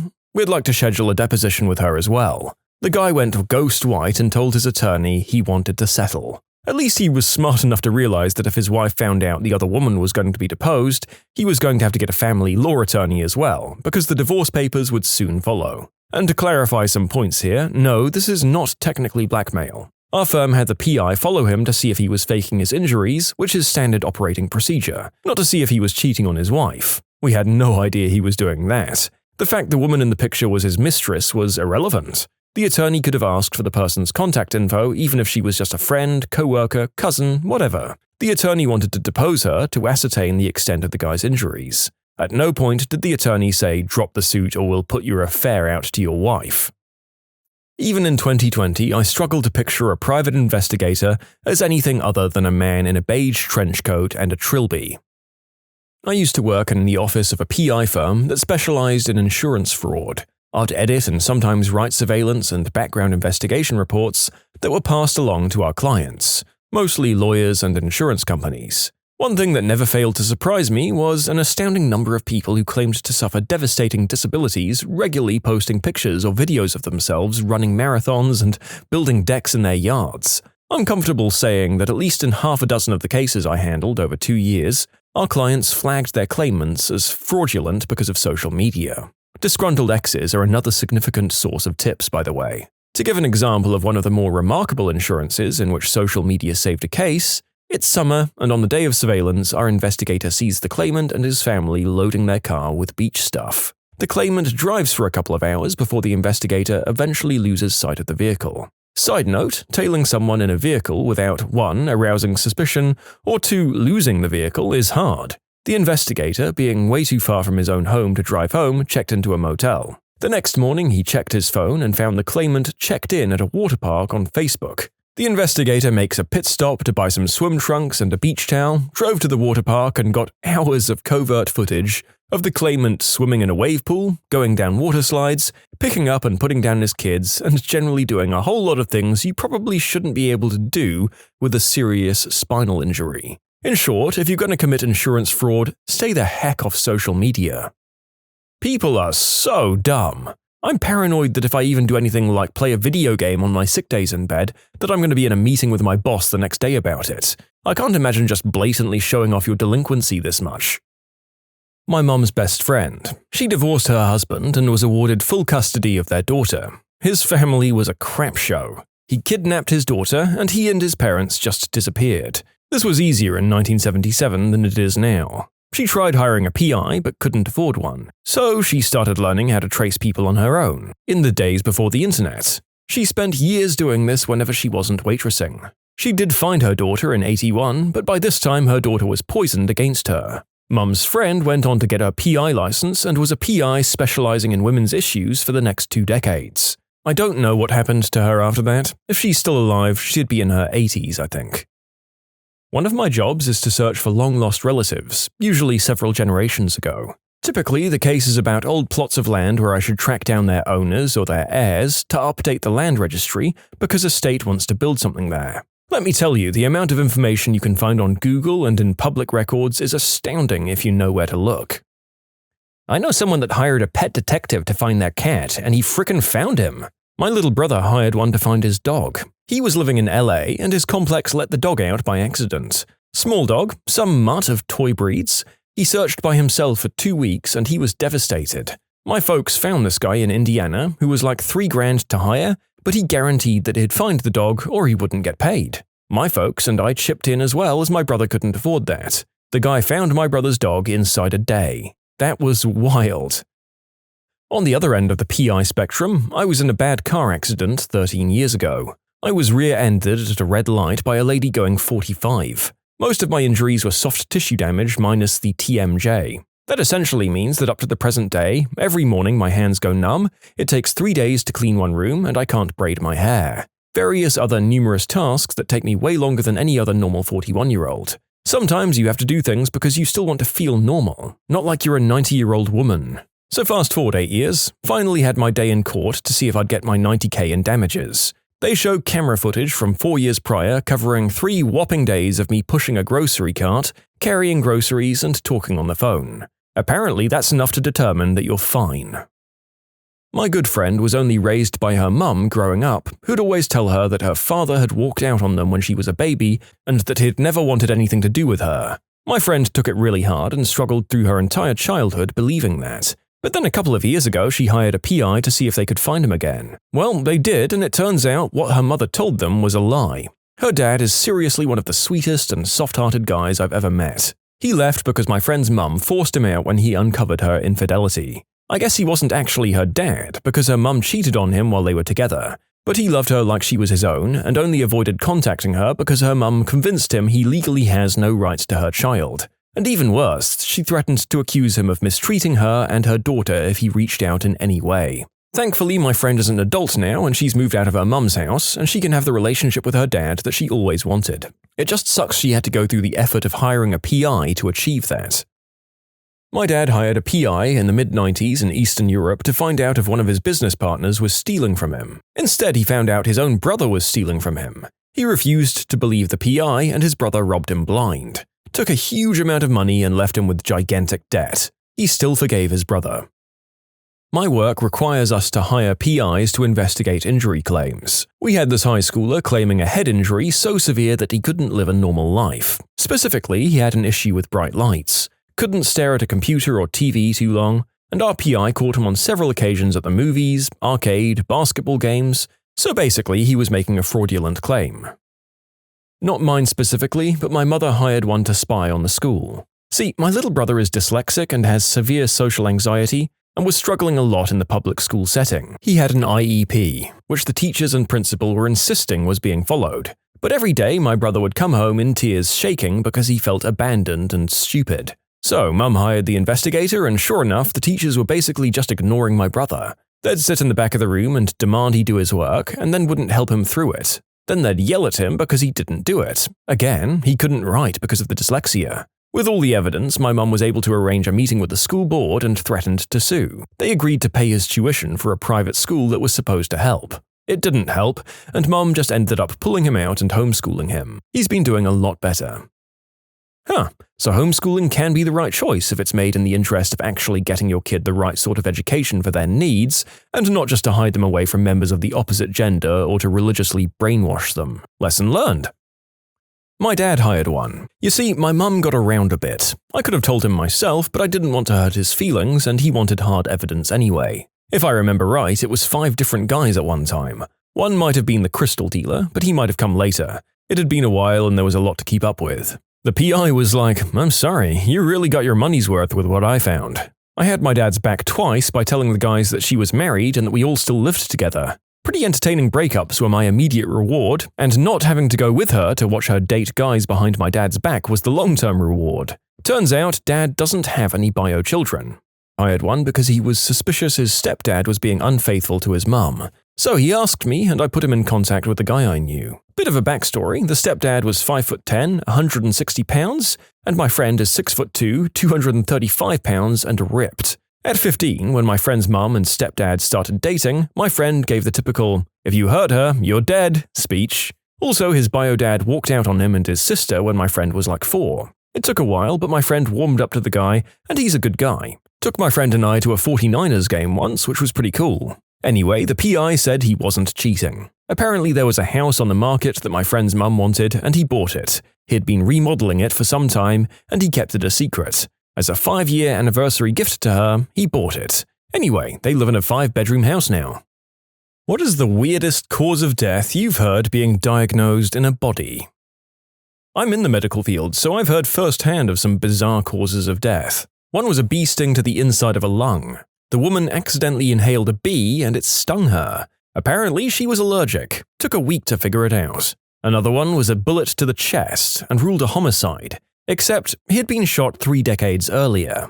A small piece of shrapnel from the bullet wasn't removed when he was shot, but he was completely fine for 30 years. Then it found its way into his circulatory system, close to his heart, and made its way into the man's right ventricle and caused a heart attack. If I recall correctly, the man who'd shot him was sent to prison for a few years and released, but was subsequently arrested and charged with murder. Double jeopardy doesn't apply here, I'm assuming, because the person would have been charged with attempted murder or something when he shot the man, and the victim survived. But when he ended up dying, it changed the charge to murder. And the man with a very weird special interest who put a live eel up his butt, and it tore a hole through his large intestine. He died.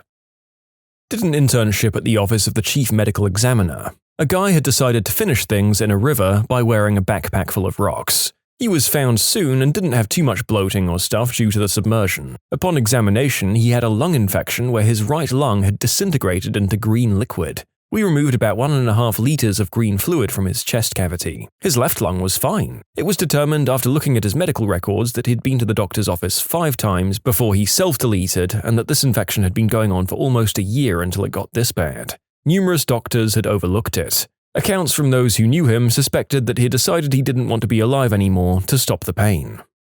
My friend is an autopsy tech. Apparently it's not uncommon for cats or small dogs to eat the hands and faces off dead or incapacitated owners. His worst was an elderly woman who was paralyzed but not killed by a stroke, and her little dog ate all of her exposed skin before she was found. He did her autopsy after she died several hours after being admitted to hospital.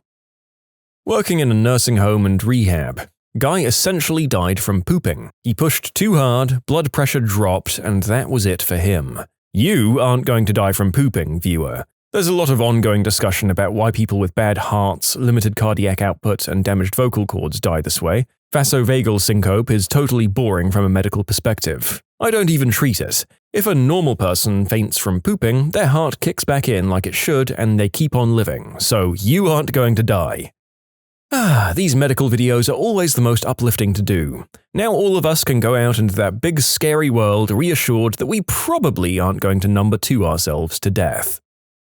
I'm a criminal defense attorney. Had a client charged with murder for essentially getting into a shoving match with a guy. No external bruising or scratching, no evidence of trauma anywhere. They opened his head and found a subarachnoid hemorrhage. Turns out he had a ton of booze and smack in the toxin report. The substances had constricted the blood vessels and driven the blood pressure up, and the booze had thinned it all out. When he bumped his head, slumping back, that was all it took, and he blew out and was dead in less than a minute. Really sad case.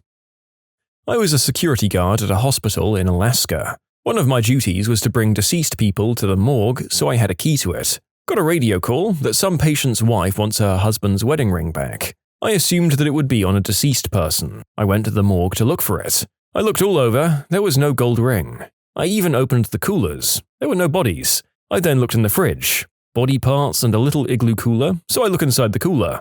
It looks like very old banana peels. I glove up and pull some of them out. Turns out this guy had gotten his hand shredded in machinery. I had to get the mangled ring off his mangled hand, clean it off, and go give it to him. Okay, so not dead body, but similar levels of weird, especially when you're just a security guard.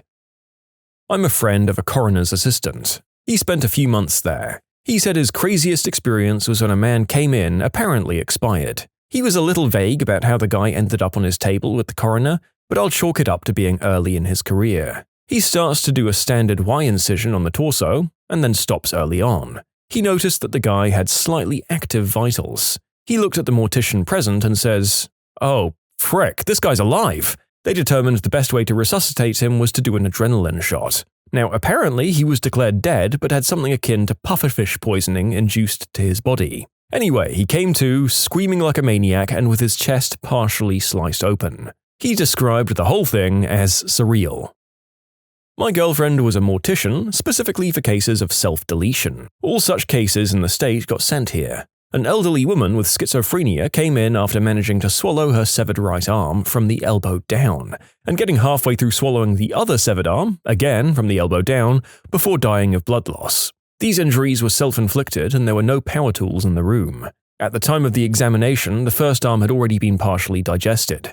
The arms were whole, they had large bruising and rough cuts, however, it was considered a self-deletion due to her mental state. It appeared she had managed to tear off or chewed through her arms, but she would have died of blood loss far before managing to jam them down her throat, so to this day I wonder how she did it. If I didn't see the look on my girlfriend's face the next day, I honestly wouldn't have believed it.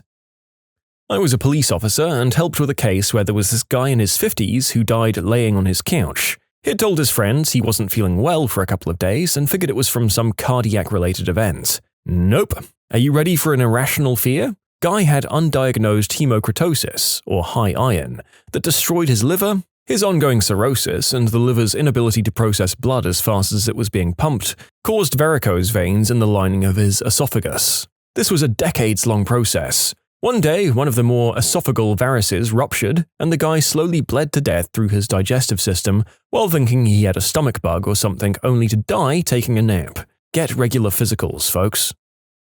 I'm an apprentice funeral director, but we had an autopsy tech come to my school once to do an autopsy demonstration. He was asked this very question, and this was his answer. Male, mid-50s, presented with jaundice and other signs of alcoholism, but supposedly no history of drinking. During preliminary observation, techs noted a red liquid coming from his butt. Assuming blood, it was tested. Came back as red wine and blood. Turned out the deceased was a closet alcoholic who had given himself enemas with whatever alcohol he had, in this case red wine. The doctors concluded he'd pierced part of his colon or rectum with whatever he'd enemaed himself with and led to a bleed.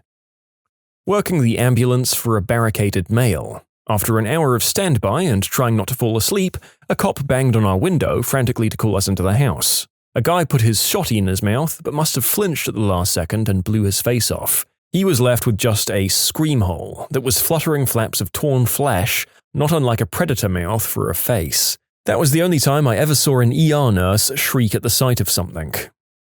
I worked briefly as a morgue assistant a few years back. The job mainly consisted of moving corpses and holding organs while the pathologist did his thing. By far the most what-the-frick-worthy death I've seen was a guy who'd been working in a factory, getting himself off by rubbing his eggplant on the underside of a high-speed conveyor belt that he was meant to be operating.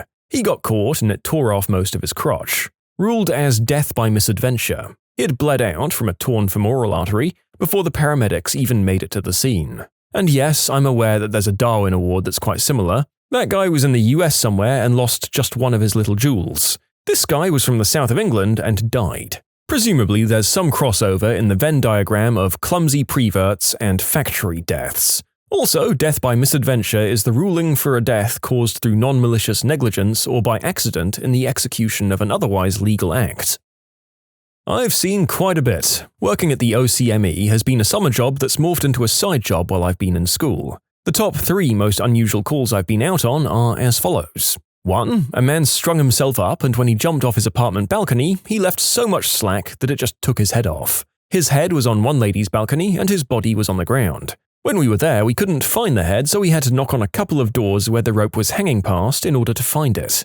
2. A man died of a heart attack while tickling his pickle. The responding officers left the naughty movie playing on the television just to make it awkward when I arrived. It was a cassette. And 3. Another man was sitting on the railroad tracks at a railroad crossing to end his tenure on Earth by train, which is very messy and annoying to have to pick up, mind you. But a drunk driver was trying to catch air over the tracks and killed the guy, but it threw his body off the tracks before the train came over a couple of minutes later. And as a bonus, a man blasted himself in the noggin with a shotty in his bedroom but left the ceiling fan on. You know the saying, crap hit the fan? Imagine brain matter hitting his. He basically repainted his walls with an interesting splatter pattern of brain matter and blood and pieces of his face. I tried to clean up as much as I could for the wife, although I'm not required to do any cleaning of the scene. I'm actually asked not to. Sometimes I just feel bad for people. Anyways, don't shoot yourself in the head until you turn off your fan, please. Oh boy, I do wonder if talking about these incidents in such casual terms is just something that people end up doing after a while on the job. I hope I never become familiar enough with these sorts of things to talk about them like this. Former biological anthropologist. As an undergrad, I worked for a forensic anthropologist. This is the weirdest case she had had that I got to see for myself. It was from the 1920s. My boss had inherited a coroner's collection of odd or interesting bones that he'd collected during his tenure in a major city. Back then, coroners could just take whatever they wanted from bodies without telling the families. If the family was poor or indigent or an immigrant minority, then they really helped themselves, sometimes taking the whole body. This coroner took a lot of stuff, even rearticulating some of the pieces, reconstructing how they looked when they were attached to the rest of the person. So anyway, she had this collection she inherited, and several of the pieces were designated what she calls death by testosterone poisoning. They didn't literally die of testosterone, but they all died because of stupid, risky, ridiculous actions. Think of the TV show Jackass, only with no monetary payout. The weirdest one was from early last century. A white man in his 40s who had died from sepsis, from multiple arm fractures, got in an arm wrestling contest. Why multiple fractures? Because even after cracking his humerus, or upper arm bone, he couldn't bear losing. So he just wrapped it up with some kind of splint, had a guy hold the fracture, just a crack at that point, and went for best 2 out of 3, whereupon he snapped the humerus all the way through and broke his radius and ulna when he slammed his arm down on the edge of the table in anger. The preserved bones came with a whole story recounted in the coroner's notes. One of the lower arm bones, radius or ulna, I can't remember which, had protruded through the skin, and being too cheap or too stupid to see a doctor, the wound became gangrenous, and the infection entered his bloodstream. He died of septicemia a few weeks later. Looking at the bone, I could see all of the fractures as well as where the infection had attacked the periosteum and the bone itself, with no sign of healing. In short, stupid, pointless arm wrestling contest results in multiple arm fractures, gangrene, and death from septicemia. Labeled jokingly as death by testosterone poisoning by the owner of the anatomical collection the bones are a part of. You can submit your own stories to be featured here on the channel. The story submission link is in the description below, and if you want to listen to some vibey music in the background, check out easymode, also linked below, and subscribe. I'm not a medical professional or a mortician, but I think this story is relevant to the question, so I'll share it anyway. A few weeks ago, I was driving a guy to a hospital 3 hours away. He was a truly amazing man and regaled me with a myriad of fascinating tales of his youth and previous jobs. He got on to explaining to his family how he had 2 nephews, but now only had 1. I asked him what happened. Apparently, his eldest nephew, around 28, was riding his motorbike on a weekend out in the countryside here in the UK. They found him later that day, dead on the side of the road, on a corner, motorbike next to him, with no obvious signs of impact or anything that could possibly have led to his death. It took a long time for them to work out what had happened. Eventually, they found a small bruise about half an inch in width on his temple. After some investigation, they discovered that the corner of the road had just been resurfaced and had some loose stones on top. They concluded that as he rounded the corner at about 30 miles per hour, the bike had slid from underneath him. As he rolled to the side of the road, the footrest of the bike had entered the corner of the helmet, through the hole where the visor was open, and hit him in the temple, killing him instantly. Nothing reckless, no one involved, just bad luck. Sometimes that's all you need.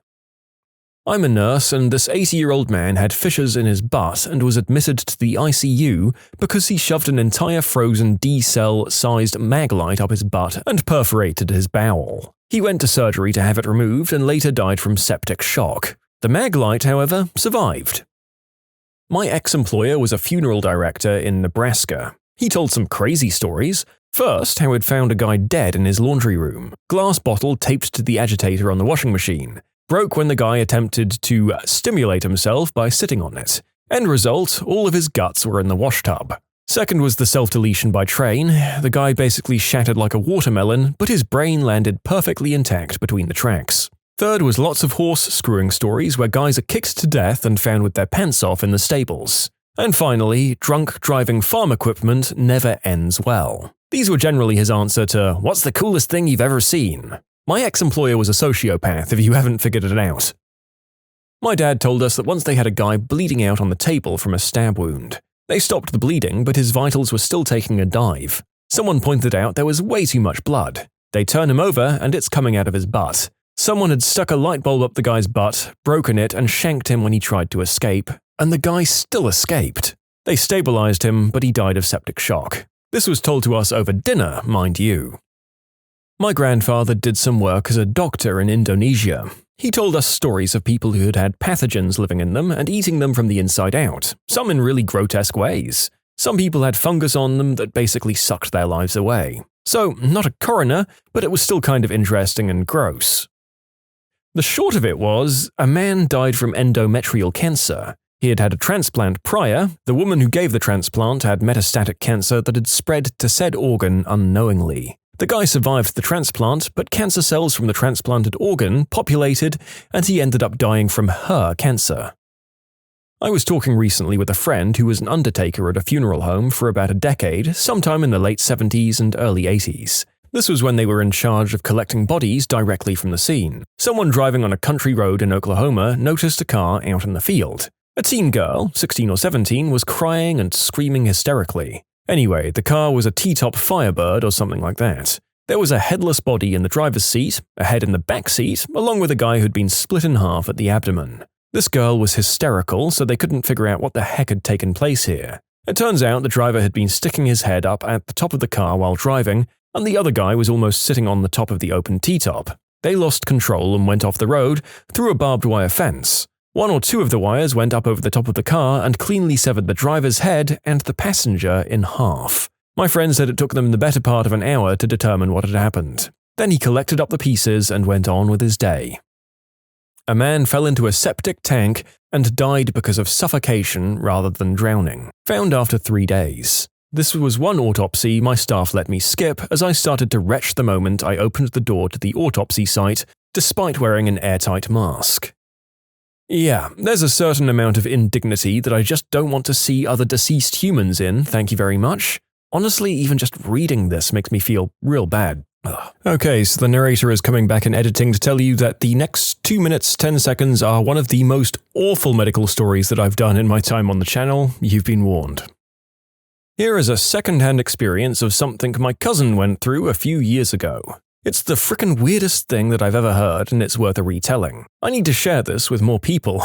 So my cousin and his best bud from med school wound up at the same hospital. His friend became a mortician, and my cousin is a proctologist. One morning, my cousin gets a call from a patient he had an appointment with later that day. The patient is asking the secretary if he could come in early. His issue was getting far worse. When asked what was wrong, he refused to explain and demanded to speak with my cousin. Now, my cousin has a terrific bedside manner, the best I've ever seen. He makes it a point to speak with his patients whenever they need to. So he gets on the phone with this guy, and the guy was just pleading with him. So my cousin had an opening and told the patient to come in during that time.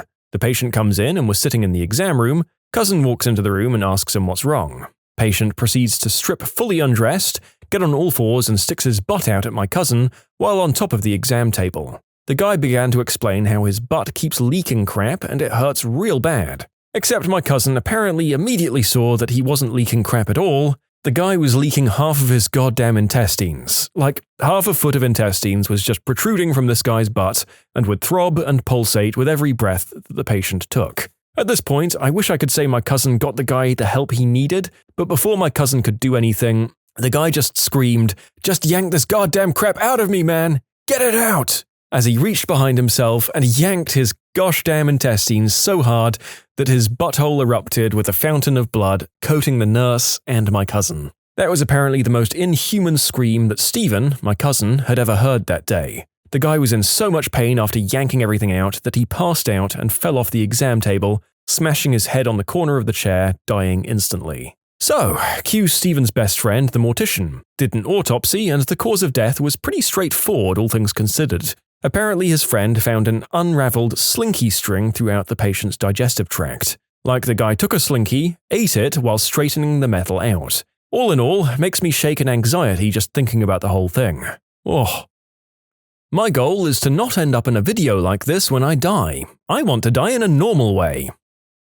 I always found the death of Gloria Ramirez to be fascinating. Not as much in how she died, but what happened to those around her in that final hour. Staff reported magenta-colored particles in her blood just before nurses started fainting. After the third one passed out, they ended up evacuating the ER, leaving behind just a skeleton crew that tried to stabilize Ramirez unsuccessfully. The faintings and symptoms exhibited by the staff are considered to be mass hysteria to this day. My weirdest case was this one guy who decided not to be alive anymore. It wasn't hard to figure out, but the weird part was that he and his friends were having some sort of self-deletion race. Like who could finish things first. We realized that this guy, 21 I believe, had taken a wild cocktail of substances and booze. That was his third attempt that week. We saw that our pedestrian-verse train from a week before was one of the other friends in this pact. Don't commit to finishing things by train, people. It's really messy, and we have to walk like half a mile of tracks to make sure we found you all. Plus, you're forcing the conductor to live through something that will haunt him forever. But the thing that made me mad was that this guy knew he was trying to finish his mortal affairs, yet he wore 3 damn pairs of pants. And I was in charge of undressing the body. We couldn't cut the clothes off in case the family wanted them or something. Undressing a body that's already in rigor is hard to begin with. He had a pair of jeans, then a pair of Superman pajama pants, and underneath those a pair of Charlie Brown Christmas boxers. In February. I swear he did it just to annoy the morgue worker, and that happened to be me. Another one was a guy who tied off his life story by purposefully slamming into the Jersey wall on the highway. Car stopped, his body stopped, and his heart kept going. Completely transected and fell into his thoracic cavity. Then the car burst into flames. So we had a super crispy critter that came in. He was in burn position and completely blackened to a charcoal-like state. His brain looked like a hard-boiled egg, and his blood coagulated into blood jello. That was a mess. All because his girlfriend dumped him. My mum was an ME for years, and she has a handful of interesting stories. As a kid, I grew up on pictures of cadavers, and she'd sometimes ask me to go over her reports to verify that her point was getting across. Because if a 14-year-old can understand it, so can a 40-year-old, right? Anyway, I remember 2 specific instances that brought horror to my young brain and sheer joy to hers. First was a guy who ended things via throttling himself on his wife's undies, and then there was the motorcyclist who accidentally rammed himself into some woods. His head was twisted around all demon-like. What my mum was so excited to show me was that his legs, because it was a 1 in a million case. The guy had gone spread eagle and perfectly struck 2 trees on each side of him, basically snapping off his legs. My mum was so excited. "Isn't that cool?" she exclaimed, I remember vividly. What's the most terrifying thing you saw in the safety of your own home? Somebody tried to break into the house while I was by myself. The whole place was quiet and dark at nighttime. I walked past the front door to go upstairs for bed, and the handle suddenly started jerking around like the Hulk was trying to get in. Then whoever it was started to either kick or shoulder the door, and it was making the whole frame jiggle. I completely froze and my mind went blank. I was just standing there like an idiot and staring. My dog bolted down the stairs like it was her time to shine, scrambled on the tiles, and let loose the most vicious barks I've ever heard. Whoever it was left. She was a very good girl. I miss her. When I was young, I came home from a party in the middle of the night when my dad was out of town. I started making a midnight quesadilla when I heard someone cough in the basement. I yelled and ran outside, and they took off through the backyard. I came to find out my dad's ex-girlfriend's daughter stole her key to our house and came to rob us. She was busted a couple of years later doing this to her sister-in-law. I was just chilling on the couch, doing whatever, when suddenly a really heavy person started sprinting in our attic. Sounded like steel-toed boots and everything. I'm a really small woman, so I immediately freaked out, thinking there was a gigantic man stomping around my home. Then the screaming starts. Literal frickin' screaming. Like something from The Exorcist, and there's multiple voices. I snuck outside and cried, extremely shaken, and called the cops. Guess what's in my attic? Not a big grapey grapist. No, it's raccoons. Also, the raccoons were mating. That's what the screaming was coming from. I went crying to the cops about randy raccoons. I was home for the weekend from uni, but my parents and siblings were away, so I was home alone. Our house is quite a bit secluded, with a church and graveyard next door, and closest neighbors up the street but quite a bit away. I had all of the doors locked, and I was settling down to watch a movie when the doorbell started ringing, so I went to answer it. There was no one there. Then the back doorbell rang, and no one was there again.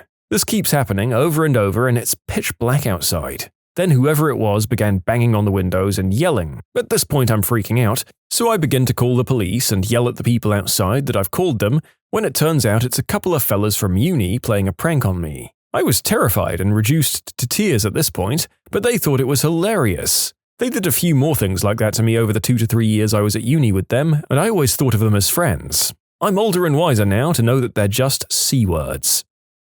I was home alone one night while my wife and son were visiting my mother-in-law. I walked back to our bedroom to see someone rummaging through my son's room on the video baby monitor. I immediately grabbed my Glock and yelled at the other side of the house, "I'm armed! Come out slowly!" over and over while slowly making my way to his room. I got there, flipped on the light, and nothing. Searched the whole house, pumped full of adrenaline. Finally satisfied I was alone, I went back to my room and the guy was back in the room. I took a closer look, and I'm ashamed to say I was looking at myself. The camera is a live feed on our Wi-Fi, and it was streaming on a huge delay. I've never known it to do that, and it hasn't done it since. In short, went looking for myself and came back empty-handed. This was written in 2020, and I have to say that I don't know which part of the world you are living in for the internet to be that slow, even during a hurricane or some such. I mean, the presence of the firearm would imply the US, but that connection speed sounds like outback Australia. I was about 21 or 22 and living by myself at the time, and I left my window open on a pleasant night. It was low enough to the ground that you could get in if you really tried, but the screen wasn't easy to take off, and I lived in a fairly safe neighborhood, so I didn't even think twice about it. I woke up in the middle of the night because I smelled smoke, and I reached up to turn on my lamp, and my hand hit what was very obviously a person. My brain fully woke up at that point, and I realized there was a shirtless man in my bedroom smoking a cigarette and staring at me. And I remember yelling for him to get out, and I must have spooked him just as badly as he spooked me, because he leapt out of my window and took off. I slammed it shut and moved a bookcase in front of it, and when I went out the next morning in the daylight, I found the screen sitting against the house. I did not sleep the rest of the night, and I haven't slept with a window more than cracked ever since. I absolutely refuse to live on the ground floor of a building now. I don't know if he was planning to rob me or commit the unspeakable act or both, but it was definitely terrifying and makes me wonder how many times it happened that I didn't wake up for. A few years back, I was home alone during a power storm. I went into the bathroom to take a dump, and at the exact time I was crapping, I sneezed. Well, the power went out at the same time. The house was pitch black, and I literally thought I crapped myself blind. I couldn't see my hands, so in a panic I was yelling, "No, this can't be true! It's impossible!" I was in a panic, feeling for the toilet paper to wipe and flush. After completing that task, I just sat on the loo, trying to figure out how to tell everyone I knew that I'd literally crapped myself blind by sneezing while crapping. After about 2 minutes of complete darkness and dread and panic, lightning struck outside and lit up my hallway.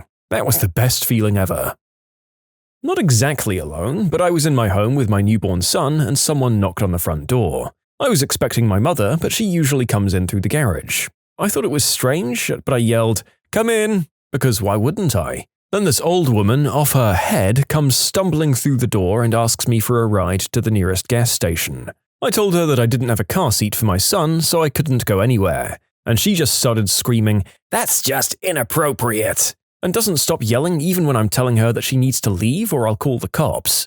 After a minute or so, my mother actually pulls into the driveway, The smackhead sees the car and bolts out the door. I never see her again. That night, my truck got broken into. I can't say for sure whether it was the same woman, but I gave her description to the cops anyway. When I was 19 in my first apartment, I had someone knock at the door. I looked through the peephole and saw this burly, heavy-set man who abruptly started screaming to let him in. He was screaming things like he was going to beat my butt, kick down the door if I didn't open. I called the cops, and as soon as someone got on the phone, he started body slamming the door to break in. I was freaking out and crying, but luckily 5 cops showed up within 5 minutes. As soon as he heard the sirens, he quickly walked away and they met him at the bottom of the stairs. Apparently, he was a previous renter but was extremely intoxicated. They arrested him and thankfully he never came back. I ended up breaking my lease and moving out 3 months later. It was in a very nice neighborhood, but it quickly made me wish I was back home with my family instead of being on the other side of the United States. My mom had something similar happen to her a year or so ago. She lives in a high-rise and all of the floors look identical in the hall. A drunk man tried to get into her apartment and started yelling and screaming at her to let him in. She called the building security and they came to deal with him. He lived a couple of floors above her. I lit 2 long taper candles for some ambience while I was playing guitar late at night.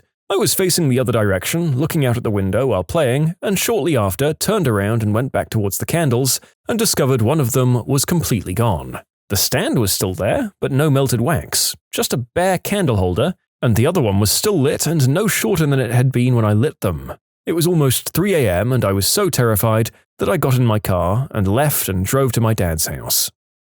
When I was like 14, I was home alone one night and around 10 p.m. stood up in my kitchen making some cereal. It was dark outside and then all of a sudden, the loudest sound. Some drunk woman literally launched a hammer through my kitchen window. It was so loud and glass was everywhere. I followed her down the street while calling the cops. It was pretty strange. For those wondering why I'd follow a vandal, she looked like a very fragile old smackhead lady. She could barely walk or see straight and she started stumbling away mumbling some crap once she had done it. Plus I didn't really know how the frick I was going to explain this crap to my parents if I didn't have a solid answer. But yeah, it was a very distressing walk while following her. Definitely an action caused by adrenaline as well. One afternoon, someone knocked at my back door. I thought it was the guy coming to read AmITheA, so I opened the door. Next thing I know, 2 huge guys pushed into the house and one of them threw me up against the wall. Then they shoved me down on the couch. They told me they were Hell's Angels and they were angry because my boyfriend was selling too much, cutting into their profits. They kept calling me by my next-door neighbor's name. We'd suspected they were selling smack before. All of the people passing by that place for less than 5 minutes made it pretty obvious. I just kept telling them I wasn't her. One of them searched the house while the other one kept me pinned to the couch. They started to realize they were in the wrong house because they couldn't find anything where they were told it was. My neighbor's house is a single floor with a basement. My house is a 4-level back split. Then I showed them my mail because it showed my name and they knew they messed up. They started telling me that they were after my neighbor's boyfriend because he committed the unspeakable act on their cousin, which I knew was BS by now, but I didn't care, I just wanted them to leave. They robbed me of my cash and left. I now have locks on my screen door. Huh. Well, although it was bullcrap that you got robbed even though they picked the wrong house, I'd honestly still say you might have gotten off lightly, all things considered. Glad that you were all right. I was asleep while home alone. When I turned over in bed, I casually opened my eyes a little whilst turning, and they were shut again just as quickly. In that split second, I could have sworn I'd seen a man stood at the bottom of my bed. I laid still, awake with my eyes closed, trying to act like I was awake, and listening for any sound in the room for someone breathing or moving. I couldn't hear anything. I was too scared to open my eyes and look, and consoled myself that there wasn't any way someone could have gotten in without me hearing a window smash, and I fell back asleep. When I got up in the morning, the front door was open. They didn't take anything and left no signs of being there. It was still very creepy though. You can submit your own stories to be featured here on the channel. The story submission link is in the description below. And if you want to listen to some vibey music in the background, check out easymode, also linked below, and subscribe. I've lived on my own a long time and I don't get scared easily. I just finished reading in bed and I turned my lamp off and settled down to go to sleep and hugged my cat up close to me. This would be about 1:30 in the morning. I closed my eyes and I heard a voice saying, meow, like imitating a cat. My window was open though, so I thought it was just someone being weird outside. I opened my eyes and in the middle of my bedroom was a small boy wearing a red jumper waving his arms above his head. I leapt up like a goddamn ninja and put the light on. There was now nothing there. My heart was going mad. Now, nothing paranormal has happened in this house over the entire time I've lived there. I spent the whole night totally freaked out, only getting a bit of sleep when it started to get light again. My friends thought this was hilarious when I told them. I was saying that there's no way I'm living in a haunted house, and I started Googling cleansing, exorcists, and whatnot. The next few nights, other weird stuff started happening. I started sleeping with the TV on, and as soon as I tried to get any sleep, I'd hear freaky voices coming from it, or I'd notice shadows dip by the sides of my bed. It was dreadful. I actually resorted to saying out loud, "I'm really tired, so if you could not haunt me for one night, I'd be really grateful." I'd never believed in any of this sort of stuff before, so it was like an entire paradigm shift for me. Anyway, I was going on about this to my friends at work, and one of them asked if I was on substances. Well, funnily enough, I just started taking this new tablet, montelukast, for my asthma. When I got home, I read the side effects, and a rare one was hallucinations. I stopped taking them, no more hauntings. In short, medication made me see ghosts. I got a 5-channel sound system. Nothing too fancy, but the best I'd ever had. I watched an action film and heard the creaking door to my left in the distance. I had to clear my home as I thought there was an intruder. Nope, just better stereo sound. I had the police knock one day while I was alone. The cop had a guy in the back of his car who said we were holding his friend captive. I showed the cop my ID and explained it was just me and my husband. He wasn't home, but they could look if they wanted to. The cop said, "No, that's okay," and then asked questions about my neighbors. And that's how you got away with murder.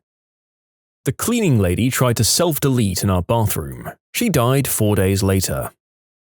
My boyfriend worked away from home a lot, and I always struggled to sleep on the first night he was away. On this occasion, I was woken by the sound of a man shouting and then someone banging on wood or a front door. I jumped up and looked out my bedroom window, just in time to see a man dressed all in black walking through our garden toward the house.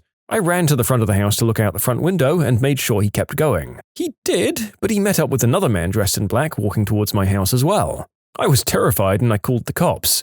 They arrived in a matter of minutes and checked out the back garden, but the guys were gone. Turned out a neighbor had caught them both trying to steal his car, and one had escaped through the gardens while the other had run through the roads, and they'd met up outside my house. I didn't sleep at all that night, and my brother came to stay the next one. I'm so glad I live in an apartment now. Much more security. I work from home, so I'm home alone a lot. One day I was working, and out of the corner of my eye I noticed some movement in my backyard. There was a man jumping over my fence. Panicked, I call my then boyfriend, now fiancé, and tell him what's happening. While I was on the phone with him, I got a knock at my front door. It's a woman from CenturyLink informing me that technicians will need access to my backyard. I tell her someone just jumped my fence, so I think they're already there. Way to give me a heart attack, CenturyLink. Sleep paralysis. Waking up from a nightmare soaked in sweat with a weight on my chest and completely unable to move. Sometimes I see shadowy shapes or feel there's someone watching. I get auditory hallucinations when I'm tired that's brought on by my anxiety. The one that caused the worst anxiety attack I'd had in months was just as I was drifting off to sleep, a guy yelled, "Hey!" right in my ear, and I launched myself out of the bed before realizing what had happened. You know those tongs in the kitchen that have a spring but a latch to keep them together? I had a pair of those, and I put the latch on and put them down on the counter. I went away for a bit and came back, and they jumped off the counter at me. Biggest jump scare of my life. The latch had come undone and they sprung open. But in the millisecond when inanimate objects suddenly come to life and jump at you, you don't realize this and totally freak out. The narrator has a stainless steel kitchen unit that pops violently between slightly convex and concave when he puts hot pots on it. And let me tell you, going from peacefully cooking to having the bejesus scared out of you when there's a bang and all of your kitchen implements hop off the unit is pretty damn scary. I was living alone after my ex-husband moved out, and the creepy guy across the street, who was 20 years my senior and enjoyed a variety of substances, kept trying to date me. He would not leave me alone when I left my house or arrived home, and he'd threatened to commit the unspeakable act on me. I just started dating my current boyfriend, and he helped hang up motion-detecting lights outside. I started carrying pepper spray and leaving the alarm on whenever I was home.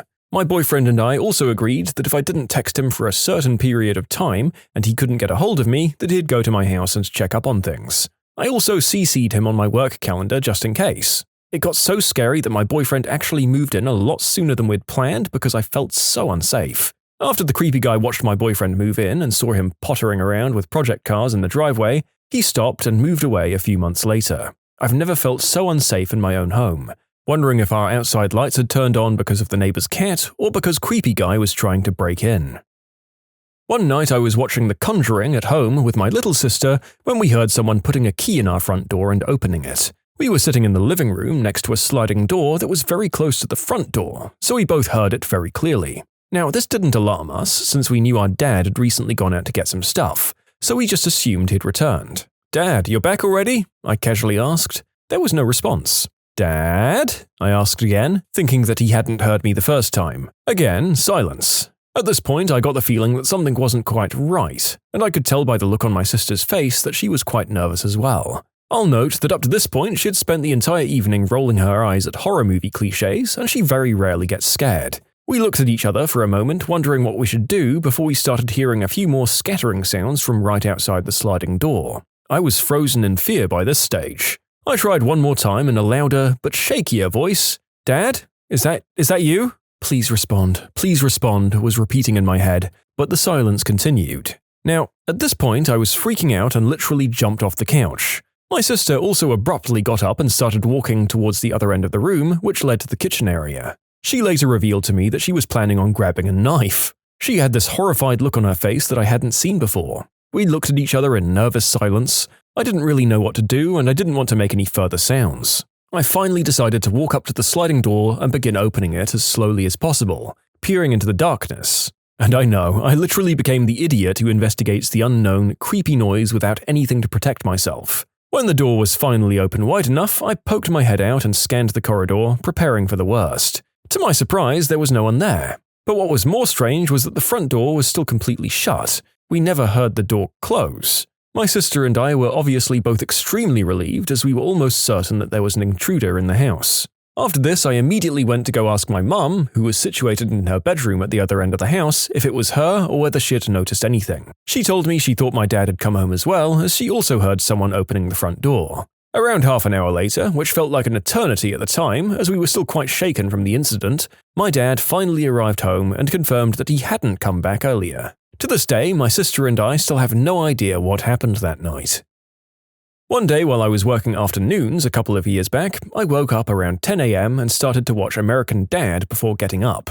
Next thing you know, I hear my back door open, a normal thing in our home since we only use the back door. But nobody was supposed to be home yet. I assumed it was my mum and didn't think anything of it. Then I heard the footprints coming up the stairs as my bedroom was on the second floor. I called out to my mum and got no response. Then my door cracked open and a head popped in. It was a 30-year-old man with a blonde beard and a big mane of greasy hair who looks so shocked to see me. At the time, I was about 260 pounds, 6'3" and 20 years old. I was also sitting in only my boxers. Before I was able to realize what was happening, he asked, "Is this the Paulson residence?" To which I reply, "No?" He makes a swift exit, and before I can recollect my thoughts, he's not even in my driveway. I talked to a family friend who's a veteran cop. Turns out this man has been pulling this kind of stunt to rob people in nearby towns. A few years ago, I was home alone in my basement playing video games when I hear the door that connects my kitchen to the garage creak open and slam shut, but I never heard the actual mechanical garage door open.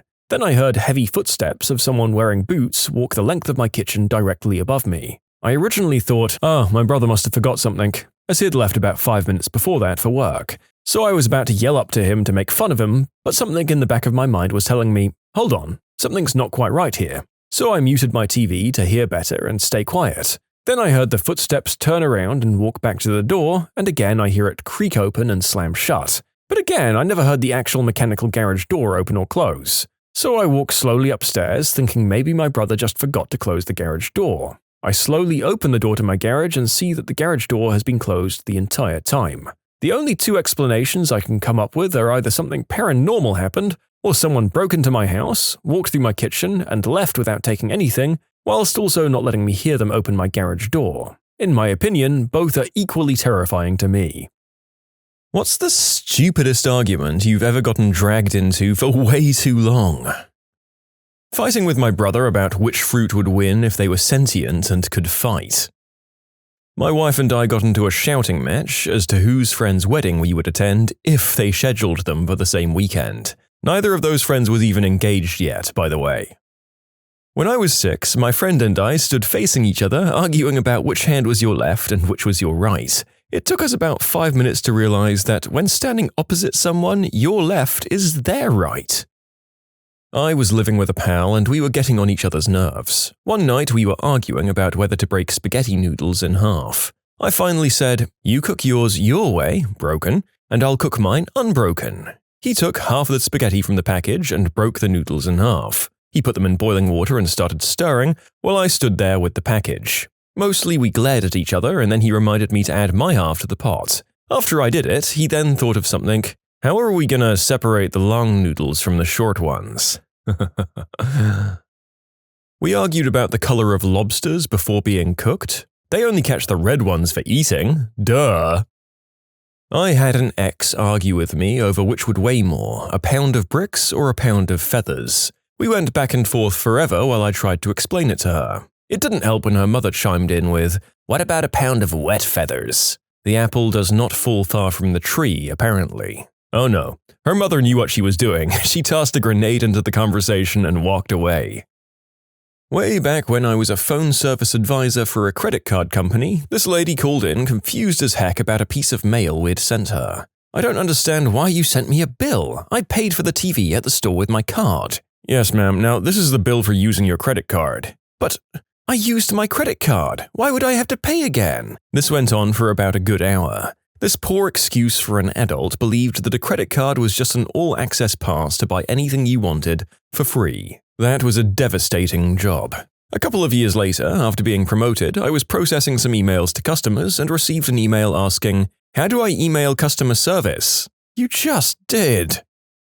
My wife and I got into a screaming match because our broccoli wasn't growing as well as we thought it should, and clearly it was the other person's fault. Marriage, where the big things matter less and the little things are explosive. "Honey, I got fired." "That's okay, sweetie, we'll work through this together." "Honey, I moved the cereal to the left side of the pantry." "Are you freaking kidding me, Sean? The right side is clearly more easily accessible. I want a divorce!"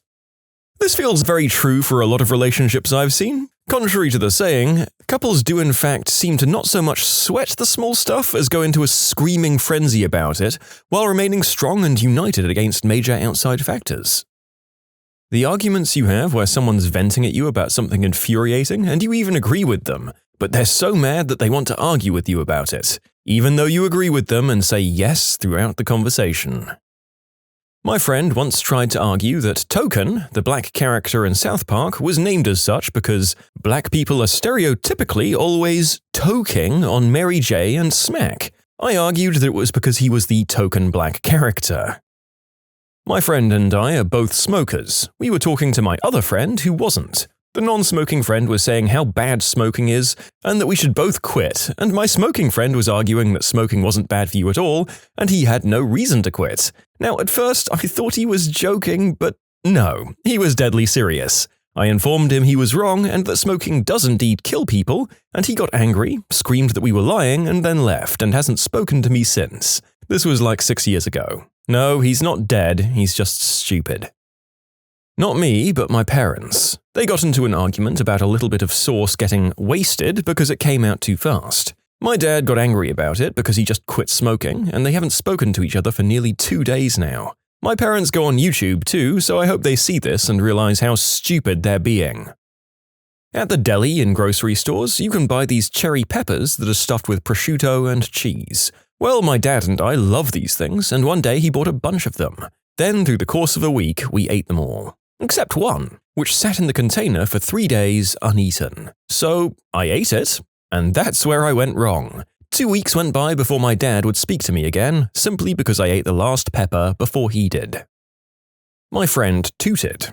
I asked him, "Did you just fart?" "No, I didn't." "Yes, you did." "No, I didn't, you freaking liar." Silence and a horrible smell. He was the only one with me in that room, and he is known for lying. "Oh, he didn't fart. He crapped himself." "Oh God, no."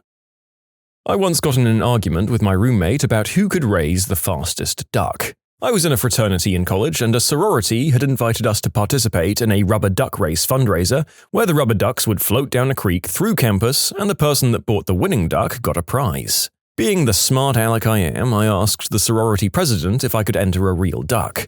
She didn't believe I would and said, "Yeah, sure, whatever, John." Later that night, my roommate and I got drunk and got in a heated debate over who could raise the faster duck. We woke up the next morning and headed to the nearest poultry farm where we each bought a duckling and raised it for the next month and a half. Their names were Cheese and Quackers, naturally. One day I came home to find all sorts of witchcraft spellbooks strewn about our counter. I asked him what they were, and he opened one up, grabbed my duck and started cursing it. Apparently he had gone to a palm reader to seek advice as a joke. We kept them in our fenced-in backyard, and the day after he had cursed my duck, a storm blew down our fence and our ducks escaped. I still blame the voodoo curse to this day. My duck, Quackers, easily would have won, and he had to resort to consulting the great beyond to ruin the entire race for both of us. In short, I had the faster duck, but I was foiled by a curse.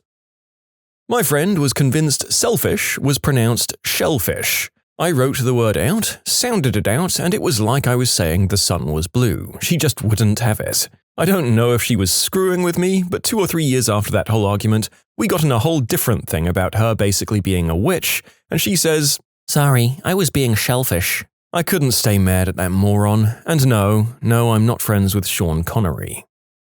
The argument he was defending was that if you go on someone's property, you're their property. Needless to say, he isn't very bright. He's locked up in my garage now. A woman I used to work with at a university got into an argument with me because she didn't believe the different races of humans were in fact the same species. Her final argument? "No, you're wrong. It's like whites and Native Americans are just like fish and dolphins. They're both in the ocean, but not the same species. Now do you get it?" No, not really. And not at all coincidentally, this was the worst group of co-workers I've ever had. A conversation between Jane, Bill, and I. Jane said, "It was about -40 outside in the winters." Bill asked, "Celsius or Fahrenheit?" So I piped in, "Oh, they're actually the same at -40. "Really?" said Jill. But no, Bill had to weigh in, "No, they aren't. You're talking crap." I said, "I'm 99% sure that they are the same at -40. I have a physics degree. You're an idiot." Bill then went on to reference my idiocy twice more over the course of the evening. Bill is a C-word, and no one likes to talk to him at parties. My friend's car battery died, and I suggested we push-start it. In Ireland, where the vast majority of cars are manual, every person in the country has once been beckoned to push-start a car. My friend said, "No, you can't push-start a car," and eventually started calling me an idiot and all sorts. She was so adamant that she was correct, she rang a mutual friend, a mechanic, and asked him the question, and he replied, "Of course you can push a car. Who the frick is saying you can't?" If she's like half the other people in these stories, I'm surprised you found out the truth, as most of these people would just hang up the phone and claim that the person agreed with them. Because there's a whole bunch of denial going on in these stories. When did people get so sure of themselves? Be curious, folks. My cousin said that her laptop was overheating and making a buzzing sound. Her friend piped up and commented that it was definitely a virus and she should take it to Geek Squad to have it removed. I said, "No, it's not a virus, it's probably your fan. Your fan is messed up, it's probably just dusty, just try cleaning that out." Note that I'm not an IT professional, but come on. This girl got righteously ticked off and told me that, no, it was a virus and she knows because she had the same issue with her laptop a few months ago and Geek Squad fixed it. This went back and forth a bit, with me insisting that a virus doesn't affect the fan function. It was literally a hardware issue, and she was talking to me like she couldn't believe how fricking stupid I was to not realize that a virus was making my cousin's laptop fan bog down. I finally explained to her how viruses work, and she stomped her foot like a child and exploded that, "It's still a virus! The virus just deleted the file that runs the fan." I stared at her in disbelief. The file that runs the fan? What is that? Fan.exe? And she said, "Finally, you get it." She was so convinced that this was the case that my cousin, not noted for her critical thinking skills, believed her and said she'd just take the laptop in to have it checked and cleaned. Whatever, you want to pay out the butt to have some smug D-bag at Geek Squad, quote, "fix your laptop? It ain't my business." My friend said, "If you're driving 60 kilometers per hour, you're driving 1 kilometer per minute." I said, "No, you're driving almost 2 kilometers per minute." She snapped back, "Are you on smack or something?" You can submit your own stories to be featured here on the channel. The story submission link is in the description below. And if you want to listen to some vibey music in the background, check out easymode, also linked below, and subscribe. That human blood is blue before it hits oxygen, which is why your veins are blue. This led to 5th grade me poking myself with pins for hours to see if I could see it change from blue to red, while my brother kept me at it by telling me I wasn't doing it fast enough. God damn older brothers. I had an extended argument about whether or not Oregon Trail, the game, promoted communism. Like, this was 20 to 30 minutes of arguing. No, it doesn't. You would say that, you frickin' commie. That lake water is wetter than pool water. At my old job, I'd gone to get something off the printer, and when I got back to my desk, the director came over to me and pulled me into his office for a word. Jenny, you need to make sure you're wearing shoes. I am wearing shoes. You weren't just then when you walked to the printer. Yes, I was. No, you weren't. I saw that you weren't wearing shoes. Please make sure you're wearing shoes in my office. It's for health and safety. I was wearing shoes. No, you weren't. Yes, I was. I was wearing shoes. No, you weren't. Why wouldn't I be wearing shoes? Why would I take off my shoes to go to the printer and then immediately put them back on when I get to my desk? Listen, just make sure you're wearing shoes at all times. I'm still baffled. I was wearing my freaking shoes.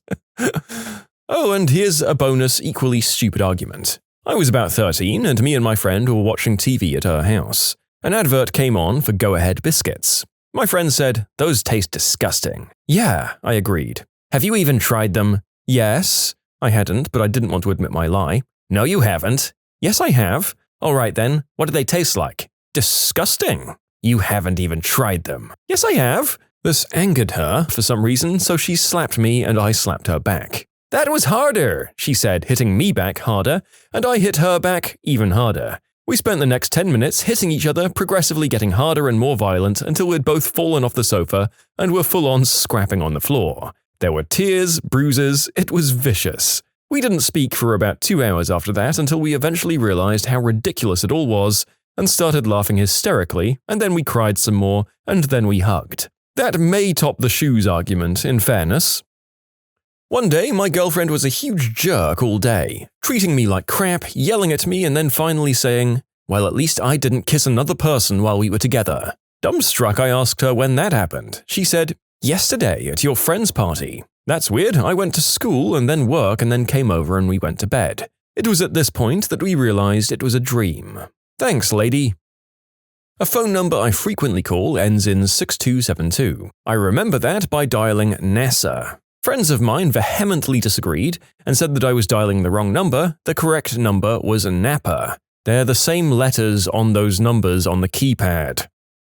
My dad and I got into a yelling match about who tooted in the car. There were only 2 of us in the car as well. He tooted and he won using the "I'll ground you" trump card. My friend tried to put aluminium foil in the microwave, so I and literally every other person we asked, from friends to complete strangers, tried to explain that it wouldn't end well. They strongly believed, and I quote, "It just makes a little light show in the microwave." Some people have pointed out you can put it in for a short time, so I'll add some more context. My friend wanted to put food on top of aluminium foil and then put it in the microwave for 30 to 60 seconds, because at the time we had no plate and he thought aluminium foil would work. Any of the theoretical arguments my wife and I have from time to time. For example, we recently had an argument about how we'd furnish the non-existent, hypothetical 8-bedroom mansion we'd live in if we were billionaires. She wanted it to be full of antiques, and I wanted a stylish and futuristic minimalist theme. My college roommate and I didn't speak for 3 weeks because of an argument regarding toilet paper roll placement. It started off as a discussion, then an argument, then got to the point where he called my sister a working girl and I broke his wrist. Over. The toilet roll goes over. One of my colleagues thought that beef came from a pig. Are you fricking serious? You know, the hamburger has a lot to answer for in modern society. I swear it's set back a lot of children and at least one adult on what animal goes in what meat.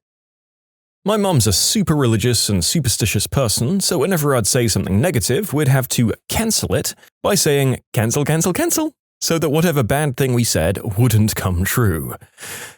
So one day my sister did something stupid and 12-year-old me said, "You're stupid and I hope you die." My mum heard me from the other room and screamed at me, "Cancel it!"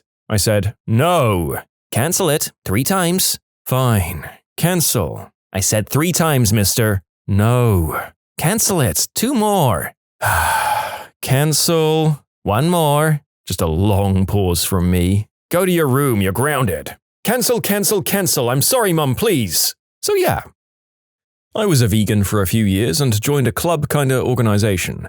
We'd swap recipes, talk about new products, and just hang out. Most of the people were pretty awesome, but like any group of people, some of them were a bit loony. There was this one girl who thought all animals could choose to be vegan. In her opinion, a wolf could just decide one day, I want to avoid animal products. So she'd talk about wanting to go to speak to wild animals about the benefits of a vegan diet. I tried to tell her that animals really couldn't just go vegan, and she suggested that we feed them soy-based meat alternatives. We all tried to help her understand that animals can't, and she refused to believe us. She eventually stopped coming to the get-togethers. Thankfully, she refused to own pets, so no animals directly suffered from her beliefs. They just had to listen to her talk when she went out converting. I once argued with a girlfriend about whether or not we were going to have an argument. My girlfriend got angry at me because apparently I was mean to her in a dream. My friend and I got into an argument over whether chocolate would kill my dog. Of course, I was arguing that it would kill the dog, and he was arguing that it wouldn't. Eventually, he went home and I went to bed. Woke up to my dog vomiting violently under the bed. I could smell chocolate. That monumental idiot. I rushed my dog to the vet, and he needed to know how much chocolate my dog may have ingested. I called my friend, but he denied feeding my dog any. He had 80% dark chocolate when he was over. My other friend was in the car with him when I called. Apparently, he turned to her after hanging up the phone and said, I might have fed him a couple of squares to prove my point. My dog ended up in intensive care at the vet's for days. On an IV and carefully watched, he pulled through. The vet said that throwing up the chocolate so quickly undoubtedly saved his life. The stupid argument that almost cost my dog his life. Needless to say, I'm no longer friends with that jerk. My colleague and I spent half a day arguing about what would be best, burp confetti or fart glitter. Thank you, Internet, for giving us wonderful things. Men in tights vs. Princess Bride. Dude, that's like saying, do you want tacos or nachos tonight? Just have tacos with a side of nachos. One doesn't have to be the best. When I was about 14, I got in an argument with a classmate about whether or not the sun was burning. I said it wasn't because the definition of burning is a reaction with oxygen. Nuclear fusion is not burning. I couldn't convince him. His anger increased until he almost became violent, but I couldn't let this go. Some teacher overheard this argument and sent us to the physics teacher to solve the issue. Huh. Well, this sent me on an interesting learning journey. The narrator went on a bit of an internet binge and can say it all comes down to what your definition of a burn is. But in most strictly scientific descriptions, burning entails combustion, and most of the sun's heat is the product of a huge nuclear reaction. And even then, the narrator with his history degree doesn't feel like he's qualified enough to defend his viewpoint further. An "I'm breaking up with you" April Fool's joke led to the real thing, and I'm glad that it did. I once argued with a drunk guy who was telling me it took years for the light from the sun to reach the earth. I had a computer science teacher who didn't know anything about technology. We got into arguments because she insisted that a degree in creative writing would be the best way to prepare yourself for an IT job rather than a degree in computer science. 30 FPS versus 60 FPS. My buddy and I smoked a bunch of green herb, then had an argument while watching the Food Network at 10 a.m. instead of going to our class. Is it touche or touchette? We frickin' had it out, telling each other why our version was correct, and more importantly, why the other party was gayer than 8 guys giving down-under kisses to 9 guys. We brawled in the living room for like 20 minutes. Oh sure, we could have just gone into the other room and googled it, but these roasted potatoes with scallion and honey mustard vinaigrettes looked frickin' ridiculous. Could you believe Guy Fieri's fridge has a racing stripe? Man. Eventually, we decided who cares and put on Mario Kart. But I mean, secretly I knew he was wrong because, in my mind, of course it has a silent T, it's French is such a dumb argument. I miss college. When my daughter was 3, we were driving home together from the park and Led Zeppelin's Stairway to Heaven came on the radio. She told me to change the station, it was a bad song, and I told her, no, it's the best song ever, you should listen to it. She then proceeded to tell me, I hate this song. I was like, you're 3, this is the best song ever, and you don't know anything about it. Oh my god, I'm arguing with a 3-year-old. We got home and she took a nap. What happened that destroyed a wedding without warning? Well, I wasn't born at the time, but my parents rented the observation deck on the Hancock Building in Boston for their reception. Tallest building in the city, beautiful view. My dad pored over historic weather charts to figure out what day was statistically most likely to be nice out. Day of the wedding comes, and of course, thick fog unlike anything they'd ever seen before. Couldn't see a thing out of the windows of the room they'd picked specifically for the view. It worked out well, though. They were happily married for nearly 30 years before illness took my dad a few years ago. There's one other funny anecdote to that wedding, though. The wedding was held in King's Chapel, which is an incredibly historic church in downtown Boston that's something of a major tourist attraction. Turns out it wasn't even that expensive to close it for one afternoon for a wedding. The tourists waiting outside the church didn't know that, though, and someone started the rumor that my parents were incredibly wealthy, maybe even Kennedys. As a result, there were tons of people taking photos of them when they left the ceremony. Not sure if any of them ever figured out that my parents most certainly were not rich or famous. When I was 6 or 7, I went to a cousin's wedding. Everything was fabulous for little old me, so much sugar everywhere, basically heaven. The reception was in a big community center that was reserved for the occasion. Went to the girls' bathroom, passing by the men's room to see my uncle on the dance floor. Went back to the main room to tell my dad my uncle was looking weird. Well, turns out Uncle had had a stroke and died. The bride spent the rest of the afternoon crying, and everyone except close family left. Bright side is the marriage is still going strong 20 years later, despite what happened that day. Leading up to my friend's wedding, his father had been battling cancer after a terminal diagnosis, and it was touch and go whether he'd be well enough to attend the wedding. In the end, he was too unwell to attend, despite wishing that he could. Just as we got to the reception, my friend was informed that his father had just passed away. It was devastating. I played a wedding where, as we started playing the set, everyone ran outside and nobody was anywhere to be seen for the rest of the night. I originally assumed it was just because nobody liked the band, us. But the bride came in afterwards and said there was a huge fight involving multiple members of both families, and everyone basically went home upset, injured, or in a police van. We couldn't stop playing since we were paid and it was our job, and the only person watching was the drunk uncle dancing on his own, asking for requests that we didn't know. The drunk uncle dancing by himself all night sounds like something that would happen at a Sims wedding. It does indeed sound like something from The Sims, but as an old-hand hospitality worker, let me tell you that this is one of those points where The Sims is eerily realistic. At the end of any given party, there's always one guy on the dance floor. My dad and stepmom's wedding was a crap show. For context, her family was terrible on both sides. She had an angry, violent father, neglectful alcoholic mother, and step-parents who didn't care about her much. She basically ran to my father to get away from it all when she was 15. Bigger problem was, my dad was 26, also a violent bully, and just a real frickin' crap show of a person. On my father's side of things, he hated his mother and blamed everything wrong in his life on her, as he did to most women in his family, later doing it to the same stepmom we're talking about. So the wedding was doomed to just be awful. It started when my stepmom was just walking down the aisle. She'd reconnected with her father in the last year and had recently been in a fight with her stepfather, so it was just her dad walking her. There was a branch in the way, it was an outdoor wedding, but he pulled it out of the way for her. As she thanks him, he lets go and flings it back into her face and collapses laughing. She awkwardly chuckles, no doubt knowing he's going to get mad at her if she shows she's upset, and the day continues, but she's visibly upset after. After the toasts, some people didn't drink the champagne that had been set out. The one thing she had asked of her mum was that she not drink. Her mum was even given sparkling juice rather than champagne. So while stepmom is changing into her reception dress, her mum goes table to table pounding down all the alcohol she can get her hands on. A cousin of mine who doesn't know what's happening starts chanting, "Chug, chug, chug, chug." And then my poor stepmom walks back into the room to see her mother downing the last drink and then denying she had done it. My cousin slips out of the tent once he realizes what's going on and leaves the two alone to argue. Stepmom comes out crying a few minutes later, goes back to her car and doesn't come back for a good 20 minutes. While all of that's happening, Grandma pulls up and starts cursing out my dad for a ton of crap, including marrying a kid who she hates. And by the way, my stepmom was only a year younger than my dad at the time. Then complaining about people not letting her invite a friend to the wedding, and then Dad owing Grandma a bunch of money. Dad tells her to F off and she leaves. Then my dad got mad at my stepmom for being gone so long, accused her of either being a baby for crying or lying and cheating on him. So she sat down on the fringes and tried not to cry and also remain visible to my dad for the next several hours. They might have been dating for 10 years, but the marriage only lasted 6 months. I've catered many weddings, and there have been some memorable ones I can tell you.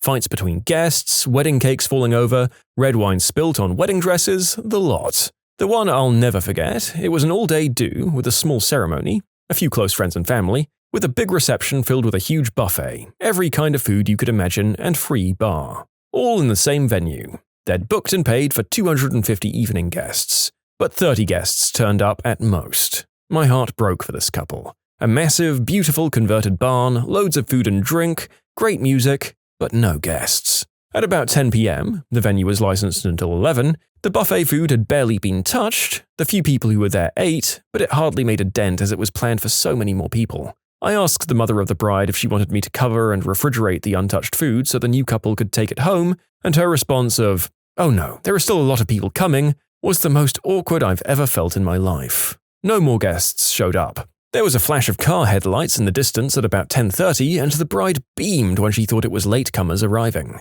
But no, it was just the taxis arriving to pick up the few who were there. It's the only event I've ever done where we didn't have to kick people out of the venue. At 11 p.m., the place was empty. In a nutshell, bride's parents paid for the day, and the happy couple had zero control over their guests list. Her parents had invited all of their friends to the evening function, but in reality, it was just associates they wanted to flex on, resulting in no one giving a crap about an invite to a wedding where they didn't know the bride or groom. It was basically just a networking event for the bride's parents. I used to do catering work, and this one time my boss sent me to a remote location in the woods that was a beautiful river. I found out while we were loading the truck that the boss wouldn't be going and that I was essentially in charge. My boss promised that everything was taken care of and set up, so you can imagine my surprise when I arrived to this remote location and literally nothing was set up.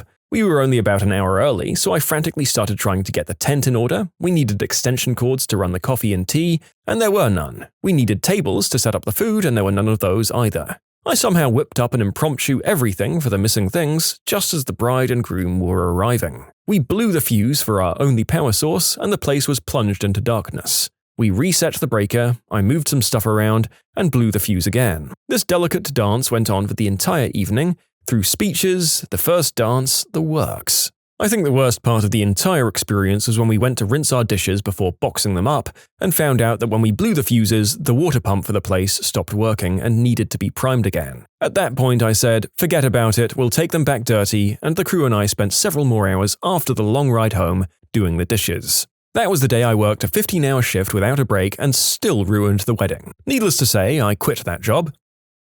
The mother of the groom was an alcoholic for many years. She decided to quit drinking cold turkey a few days before the wedding. During the reception, she had a seizure and was taken to the hospital via ambulance.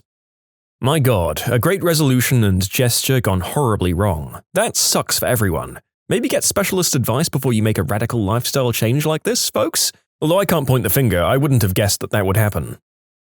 I was best man at my sister-in-law's wedding. I'd stepped in for the brother of the groom. That's another story entirely. For a whole year of planning, all the bride, my sister-in-law, wanted was a dove release when they said handwritten vows to each other. Very small, non-denominational wedding. Most of the family were atheists. Day arrives, it was early summer, and something was off with the bird handlers. They showed up a bit late and were sourcing help from the wedding party to get everything in line. When the time comes to say their vows, I help the handler carry the chest with the doves in it over to what is to be the altar where the bride and the groom are standing. The vows are just about wrapping up and the handler gives me the signal to open the chest. I open it and see 20 to 30 dead doves in the crate. I immediately close it to try and limit who knows what happened, but too late. The look of horror on the bride's face was all that I needed. We spent the next few hours trying to cheer everyone up, but by the end of the reception, the entire wedding party had organized and filed animal cruelty complaints on the handler.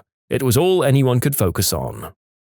The wedding was at a state park that's famous for its giant gorge and waterfall. I don't know whose idea this was, but someone suggested a photo overlooking this gorge and everyone was game. The wedding party went around a stone security barrier and the maid of honor literally fell off the cliff to her death. It was like 500 feet.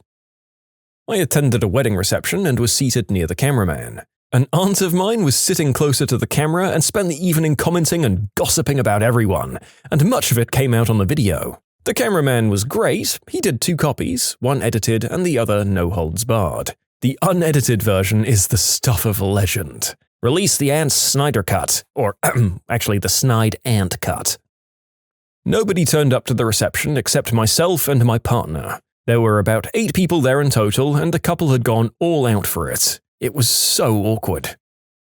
I was a guest of a friend of the bride, I didn't know anyone attending. Very expensive, over-the-top place, several hundred guests in this very Italian wedding. The maid of honor grabbed the mic at the cocktail hour, began her speech, rambling and drunk, quickly devolved into stating the recently deceased mother of the bride was against this wedding and that's basically what had killed her. Plus, Vinny will never give up his working girl habit. She was finally tackled by several people and dragged away. The happy couple is separated and divorced within a year. Mamma mia.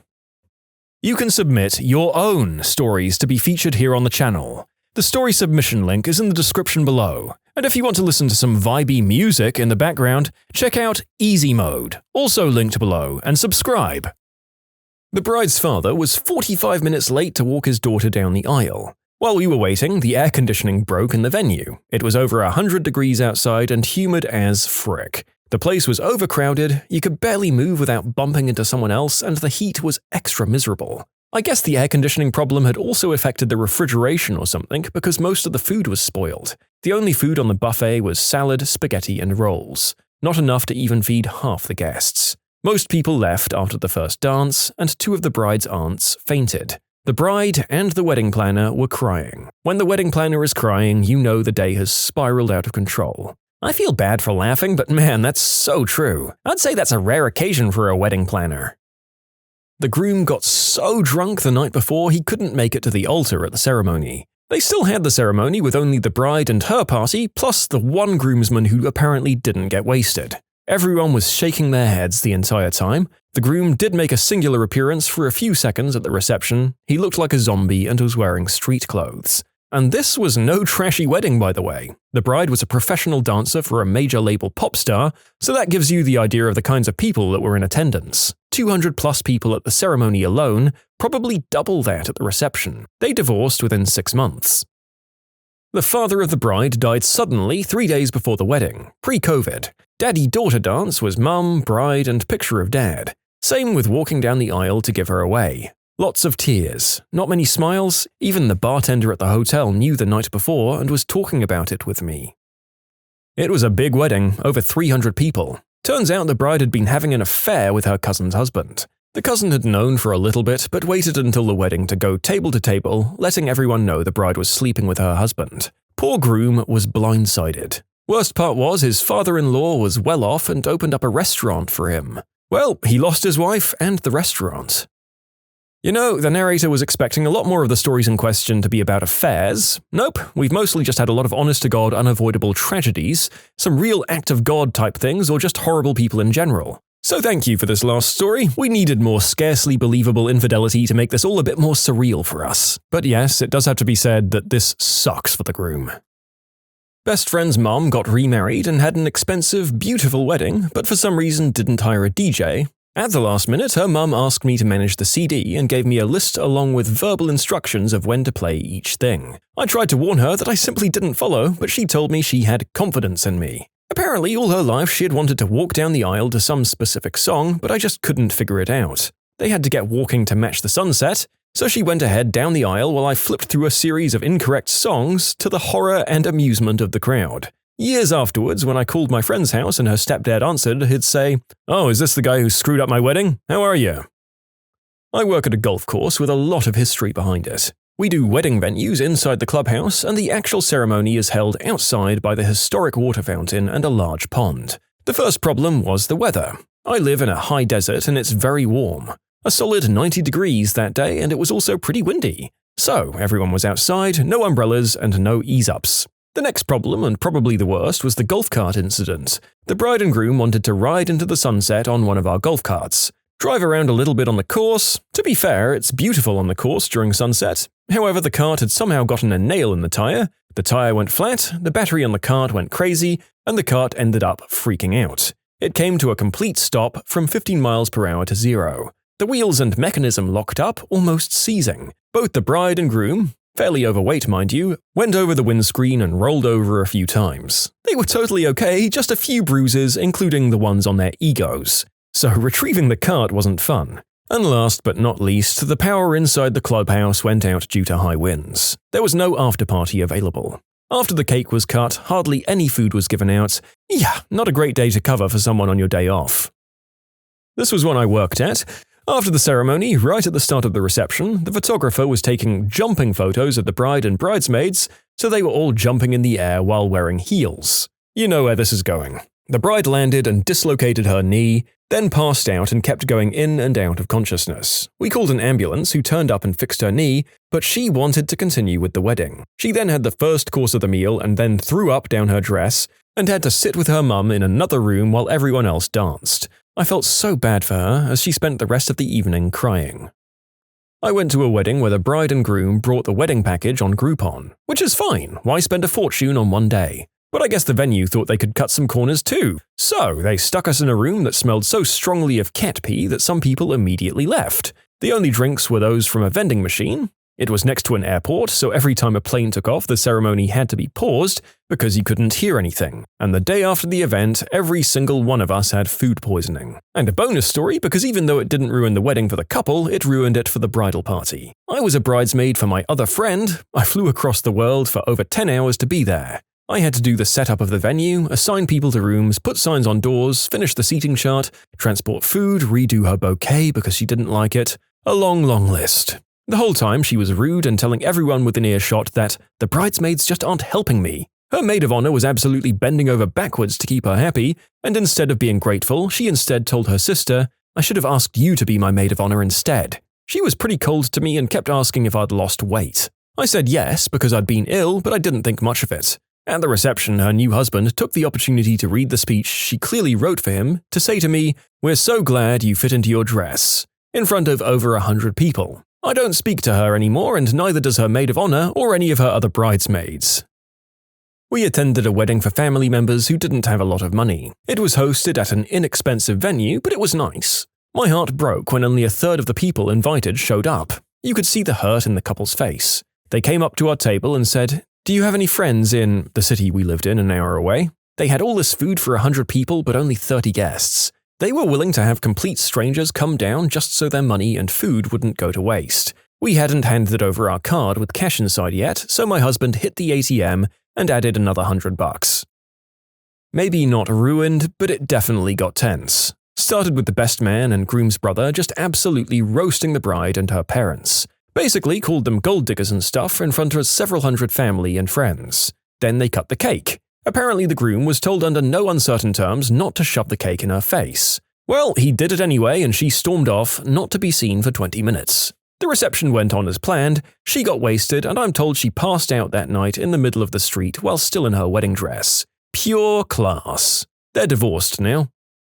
This is the tale of my elder cousin. He attended a wedding where the bride and groom got scammed by the wedding organizer. 1 hour before the wedding event, there was nothing in the room. No food, no decorations, just a few tables, and basically it felt like an unused ballroom. The bride and groom realized the wedding organizer scammed them, and the wedding organizer took the money to buy themselves a big old house. When the bride and groom decided to see the wedding organizer, they caught him sleeping in his house. It became national TV news here, and the wedding organizer got sued by a few brides and grooms that got scammed by them too. Well, at least this had something of a wider spread happy ending. People who take advantage of an event like this and then run away and leave the bride and groom who've likely blown their entire savings are just absolute monsters. I was invited to the reception of one of my good friends. They'd been courthouse married for months and living happily. When I arrived at the location and saw the big crowd, I knew something was wrong.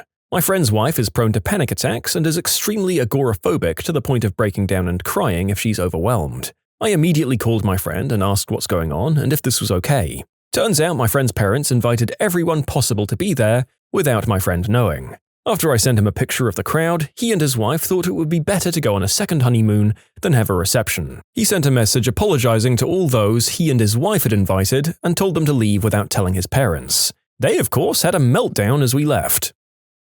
This was around 2009. On the second day of the wedding, the bride went swimming in the ocean. It took place in Tenerife. She swam out too far and was basically lost at sea for 9 hours or so. She eventually found her way back, but was in bad shape.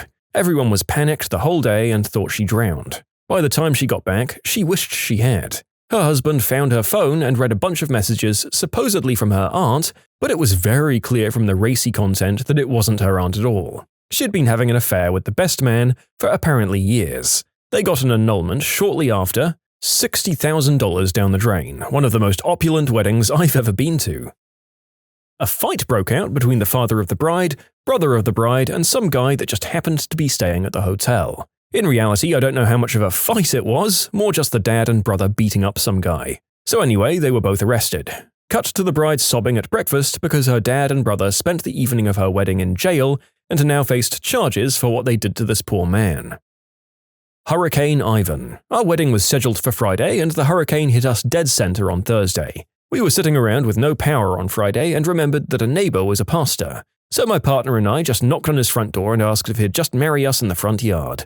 So the big church wedding was cancelled, but instead I got married in the front yard with chainsaws and stuff in the background. Been married for 17 years now. The groom's father got handsy with both the bride and his daughter, my then girlfriend, multiple times each. Ended up getting punched out by his son and locked in a minivan for a few hours until he sobered up. What are the best-kept secrets that flight crews hide from us? As an air traffic controller, we're constantly swearing and yelling at pilots when we're not on the frequency, and when we get on the mic, we use our nice guy voices. One of my all-time favorites is the captain accidentally broadcasting his passenger briefing, welcome aboard, weather in Chicago, and so on and so forth, on the frequency instead of aircraft PA system. He blocked up the ground, ramp, tower radios, all of those for a solid 15 seconds. You automatically become the laughingstock of the airport when that happens. I was learning to be cabin crew at college, and in the event that someone dies on board, the cabin crew make it less obvious that they've passed. They put glasses on them, maybe a hat. Essentially, they dress them up as subtly as possible to not alert or panic the other passengers. Please don't disturb my friend, he's dead tired.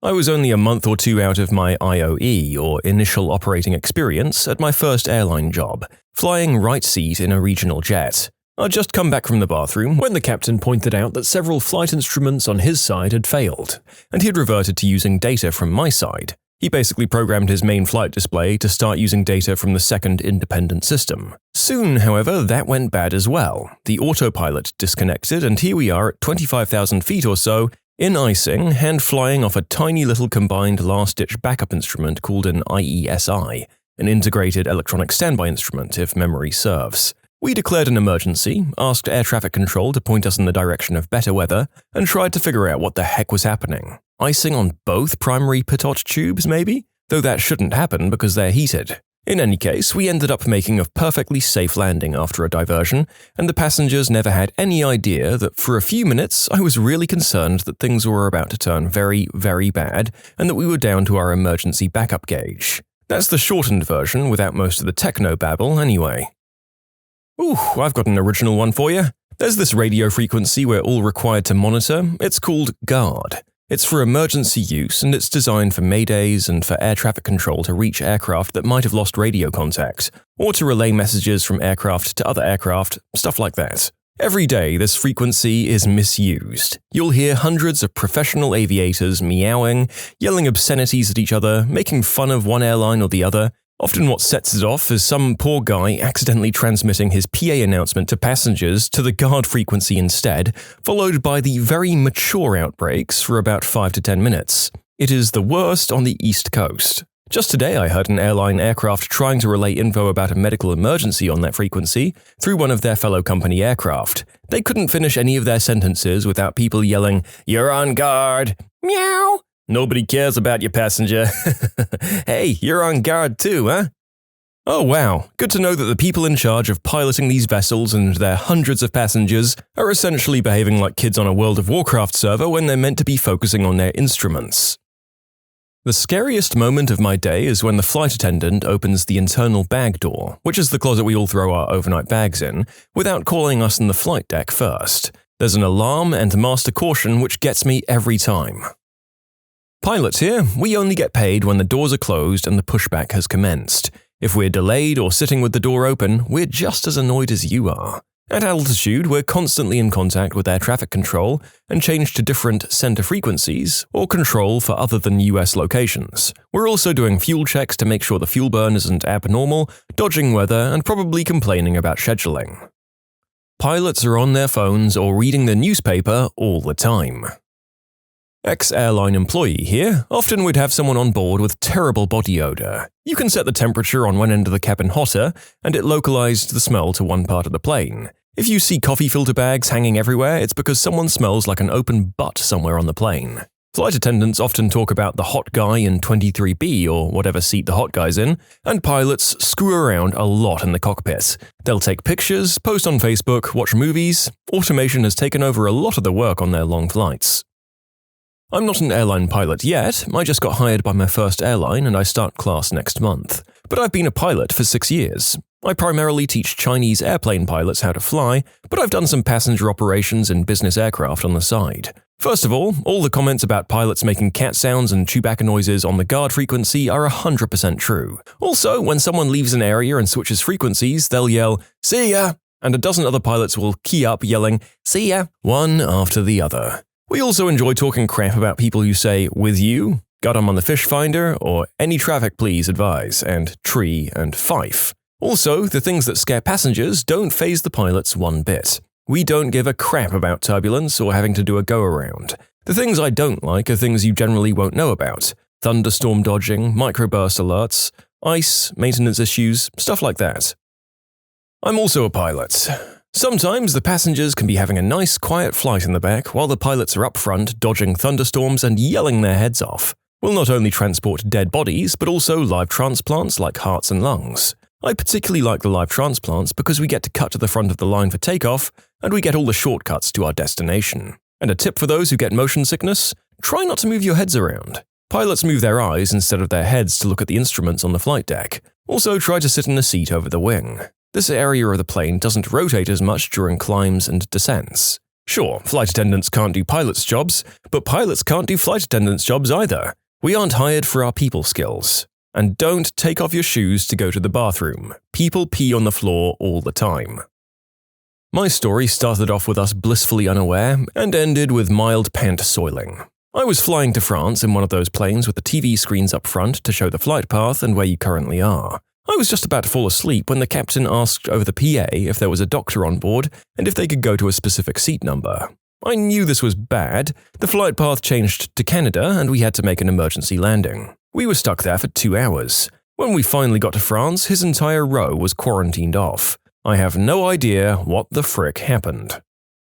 Pilot is sleeping and co-pilot is flying, and there are dead bodies in the cargo. The source? My mum, who was a former flight attendant. Please don't fly with an ear infection or fluid in your ears. There's a chance you can rupture your eardrum. Flight crews are especially susceptible to this since we're constantly going through pressurization or depressurization when we work. As a pilot, I can tell you that most of the time, the passengers aren't given the full answer as to why a flight's delayed or cancelled. Airlines will typically blame cancellations on unrelated events like weather instead of mechanical issues so they don't have to pay for hotel rooms or meals. Also, chemtrails aren't real. For those of you who believe they are, give your head a shake. My uncle is a pilot. He says that most people don't understand how much of the airplane is run by computers. The pilots are necessary, but a lot of the elements of flying are automated nowadays. There's a joke about the Airbus A380 that goes, "The A380 comes with a pilot and a dog. The pilot is there to feed the dog, and the dog is there to bark at the pilot if he tries to touch anything." I worked with a pilot that was really old. He couldn't stay awake in flight. The first officer kept having to poke him and wake him up. We kept feeding him black coffee, but it didn't help so much. I asked him if he was retiring soon, but he said he couldn't afford it because our airline has no pension program and the pay scale is pathetic. It was pretty scary. There's a special frequency called guard that all aircraft are supposed to monitor. It's for emergencies or for when an aircraft ends up on the wrong frequency and the controllers need to get in contact with them to change to the right frequency. It is full of pilots meowing at each other and people accidentally asking for gate assignments and making other radio calls. See, there's that specific thing of pilots meowing on the guard frequency again. We have verification from 3 sources that this specific thing is happening. And although I can put the teenage boy behavior down to just that's how us men behave in general, I don't really understand the feline calls. Now, here's one of our commenters who seems determined to list everything that can or has ever happened on an airplane. Prisoners are transported on commercial airline flights sometimes, and law enforcement officers are escorting them. On days with low ceilings or visibility and overall crappy weather, we may be within minutes of making the decision to divert due to fuel, especially if we end up having to hold. This isn't to say we don't have enough fuel. Legally, we must have enough fuel on board to shoot an approach to our destination, go around, fly and land at an alternate airport if we have one, and even then still have 45 minutes of fuel remaining on board. Armed law enforcement officers on board sometimes not escorting anyone. Flying faster to get there earlier if a crew member has a commute to catch home. Chatting or joking with air traffic control if the frequency isn't busy. Delta pilots reporting light chop. Pilots making PA announcements over frequency rather than PA. And yes, the meowing on guard as well as other nonsense. Asking air traffic control how the rides are only to be told they suck at all altitudes. We try to get away from the turbulence, but it's not always possible. And we can't predict it and can't see it.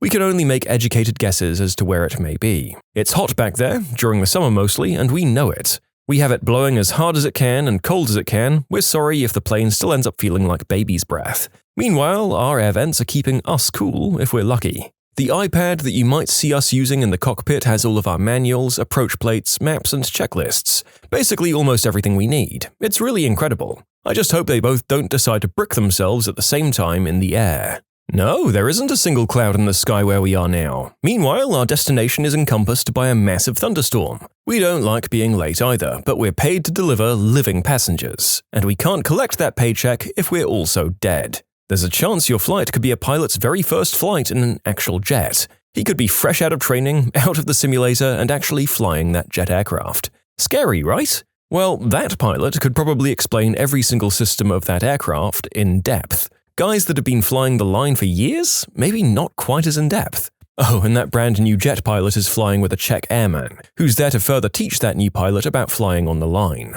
The air pilot can fly for a majority of the flight. We have to at least take off and land. Autoland isn't used for everyday normal operations. Different airlines have different rules on autopilot use. We must have the autopilot on above FL 200, which is 20,000 feet, unless it's inoperable. So we can hand fly up at that altitude, and sometimes we do. If we never go above that altitude, we can hand fly the entire flight, never turning the autopilot on, which we also sometimes do, and it's often encouraged to maintain piloting skills. You could be asleep in the back while the pilots are battling caution messages about some system that decided to throw a hissy fit. Planes often have broken equipment on board. It's just the nature of the business, and things just break. We can't always fix it, so there's an approved list of things that might be broken and how long they may be broken before they must be fixed. It could be something that doesn't affect us much, like brake temperature sensor that isn't working, or it could be something that requires the crew to account for it, like a thrust reverser being inoperative, or navigation GPS inoperable. Not stuff that makes the flight unsafe, just maybe more work for the pilots. Also, the captain can always reject an aircraft if he feels it's unsafe. If you ask us not to turn on the chemtrails this flight, we are legally obligated to comply. Yes, that's a joke, no one's asked, but if you do, I bet the pilots would get a kick out of it. Also, they're called contrails. We're not customer service, we don't know where your flight is leaving out of or how to help your problem. We'll try to help, but we'll usually try to direct you to a gate agent or actual customer service who can help you. We're not trying to be rude, we just really can't help you. Another person may be sitting up front with the pilots in what's called the jump seat. It could be a pilot commuting to or from work, a Czech airman observing, or an FAA jump seater observing to make sure we're following regulations. Pilots and their families get flight benefits, same for flight attendants, and we can fly for free or discounted. We get on a standby list, and only after all paying passengers are on board, standby passengers may be boarded. It's hours of boredom interrupted by moments of sheer terror on every flight. When a fatal aircraft accident happens, all pilots mourn. Pilots are a pretty close-knit group. We might hate each other's guts at times, but we never wish each other the worst. The view from the cockpit is amazing. Sunsets, sunrises, lightning storms at night, flying over mountains and landscapes, it all never gets old. The captain and first officer are both fully capable of flying the aircraft. Each pilot is designated a role, either pilot flying or pilot monitoring. The pilot flying is the one actually flying, and the monitoring is monitoring what the pilot flying is doing to back him or her up. Usually, crews switch roles every flight, every 2 flights. So the captain is pilot flying for the first 2 flights, and then the flight officer is pilot flying for the next 2 flights. Yes, the flight officer or co-pilot actually does fly the plane just as much. You can submit your own stories to be featured here on the channel. The story submission link is in the description below. And if you want to listen to some vibey music in the background, check out easymode, also linked below, and subscribe. A former teacher told us a story that fits this question. Every year he'd make trips to Europe that were for an educational experience or related to the subject he taught in one way or another. In reality, it was just an amazing way to spend 2 weeks in Europe. One year, he took a student's brother with him, since he needed an extra person to have the minimum amount of required students. After the 10-hour flight, the flight attendant walked up to him and asked if said brother was a part of his group. He says yes. Apparently on the flight, this kid stopped the flight attendant and asked her to do the deed with him in the bathroom. She denied, but he continued to ask her several more times throughout the flight. It reached a point where she no longer felt anywhere near comfortable. She asked my teacher if she could notify the authorities and have him sent back to the States. He agreed. There were no immediate flights back home, so a distant relative of his had to be contacted. He stayed with the relative he had never even met for an entire weekend. He was then put on a flight back home the following week. In short, kid repeatedly asks flight attendant to do the deed with him during a 10-hour flight, she contacts authorities and he gets sent back. Honestly, win for you. He helped you get the numbers up to embark on your trip to begin with, then got kicked off for his awful behavior, hopefully learned a valuable lesson, and you didn't have to put up with him and likely all had a bit of extra space due to his absence. Nice. Flight attendants don't get paid on the ground. Only flying hours are paid. We are slave labor on the ground, and duties are continually added to our unpaid work time because the company knows they don't have to pay us. We show up 2 to 3 hours before we even start getting paid, and some days we'll work up to 14 hours and only get paid 5 or 6 of those hours. It should be illegal. Please be kind when you're boarding the plane and get all angry about your bags and stuff. The flight attendant is a volunteer, and while she's helping you on the ground, she's essentially doing you a favor. One split second of instinct combined with piloting skill decides if you land on the runway or on the side of it. Most of the runways are 45 meters wide, and on a gusty summer afternoon or during thunderstorms, I take God's name more than the Pope himself. Also, a smooth landing isn't necessarily a good landing. One can make a smooth landing and it'll feel good for passengers, but it could be a risky one if the pilot decides to use extra runway. Never shout at your pilot for a bad landing unless he crash lands. And if he does crash land and you shout at him, understand that you're alive because of him. As a wise man once said, better to thump it into the touchdown zone than grease it on 2/3 of the way down the runway. Bonus fact, many a times aircraft coming into land go back up in the air. This is a scary experience for many, as engines, after being relatively quiet for a while, will roar back to life and the aircraft is pulled back up. This is called a go-around. It happens because either the runway isn't clear, weather is something that can't be negotiated properly for landing, or the pilot isn't at the right place and right configuration. Go-around is actually something encouraged by all the senior trainers and authorities, as it's better to go back up in the air than be in a precarious position while forcing into land. So, whenever your pilot does a go-around, be happy that he's a safe pilot. We sat in a backed-up queue for hours in Denver one time. The weather had the airport socked in, nobody was going anywhere until this giant supercell cleared the end of the runway. During that time, suddenly there appeared a mechanic at the front of the cabin on the PA, holding up a 2-foot-long piece of metal he'd pulled from one of the tires. He explained that if the plane hadn't been sitting waiting, he might never have spotted it. It could have come flying out during takeoff, roll, and penetrated the plane's wing, igniting fuel or something like that. Everyone cheered him. What a hero. He possibly saved our lives. And to this day, I have no idea why they let him come on board and tell us this. My cousin is a flight attendant. It's not mid-flight, but airplane lines will fly attendants all over the country just in case they're needed somewhere else. My cousin had to fly out from Portland to Seattle and some other places all in one trip, never having to work. Also, if you're sick, you had to show up anyway and let the people in charge decide if you can fly or not. If you don't, you get 3 warnings, then you're fired. One of our instructors told us that he and his training buddy both fell asleep for about 45 minutes at the same time while gaining hours for licensing. The plane was on trim, which means a set altitude, not steering, in clear skies with 0 turbulence. They both swore that if they ever flew again, they would hand off sleep like handing off the controls. He told me that after both of them awoke, they were frickin' terrified. Neither had any idea what had happened or even if anything had happened. Luckily, it was just over the Gulf of Mexico, the Gulf of America, and at a low enough altitude where it wouldn't impact commercial airliners. Their trim was set before the nap, so they only gained a couple of 100 feet of altitude. But rest assured, they weren't happy with themselves. They immediately contacted air traffic control, verified their position, and turned around to go back to the airport, white palming the yoke the entire way. Oh, and this was at night too, because they needed night flying experience. There's a 600-page book in the cockpit with every single thing that could possibly go wrong, from a bulb going out to an engine falling off, a biohazard, or a bomb threat. Most airplanes don't even have a phalange. Flight attendant here, crop dusting, basically tooting whilst we walk down the aisle due to bloating. If you fly frequently, there's a high chance that a flight attendant has tooted right by your head as they walked down the aisle. The majority of the time I'm not flying the plane, I'm on the internet writing stuff, just like I am right now. As an airline agent, I can't even tell you how often the crew is hungover. More often than not. Also, the flight attendants use their personal phones and Wi-Fi in flight, but that's probably not very surprising. I'm calling absolute bullcrap that you see pilots hungover often. We can't legally fly when under the influence of alcohol. That includes being hungover. If we look hungover, it's because we woke up at 4 a.m. to fly you out at 6 a.m. and we slept in a crappy hotel bed. If anyone ever has a suspicion that a pilot is flying under the effects of booze, almost all companies have the pilot get a breathalyzer test before that flight pushes back from the gate. Yeah, I think maybe the cabin crew and flight attendants could get away with it, but I don't think the pilots could, if for no other reason than the people in charge of an airline aren't going to want their expensive machinery to be at risk because of drunk flyboys. I saw inside a cockpit when we flew home from Orlando to Norway, and the pilot was asleep.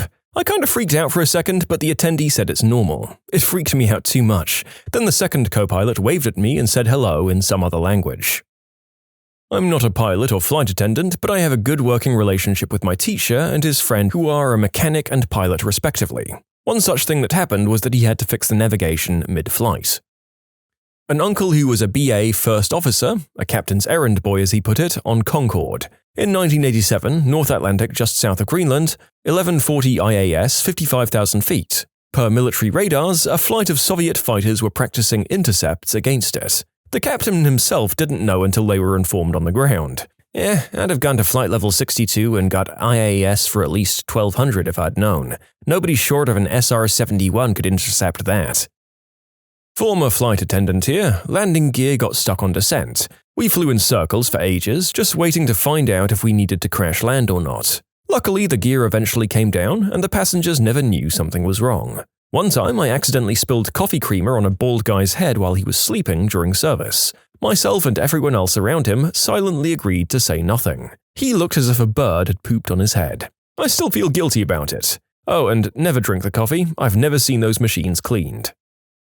Flight attendant here, we never actually leave the tarmac. People think we're flying, but we really just have big screens that cover all the windows to make it look like we're in the air. But in reality, we just shuffle the planes in and out of one hangar that's behind the airport that you can't see from the road. I'm not a pilot, and this didn't happen in flight, but I saw a pilot watching an adult movie in the cockpit, on a laptop while I was boarding the plane. It felt very inappropriate. When you subscribe, make sure to hit the bell to turn on notifications. Put the playlist on in the background to finish listening to all the stories, or if you want some vibey music to put on in the background, check out easymode. If you like Am I the Genius, give Am I the Jerk a shot. Everything linked in the description.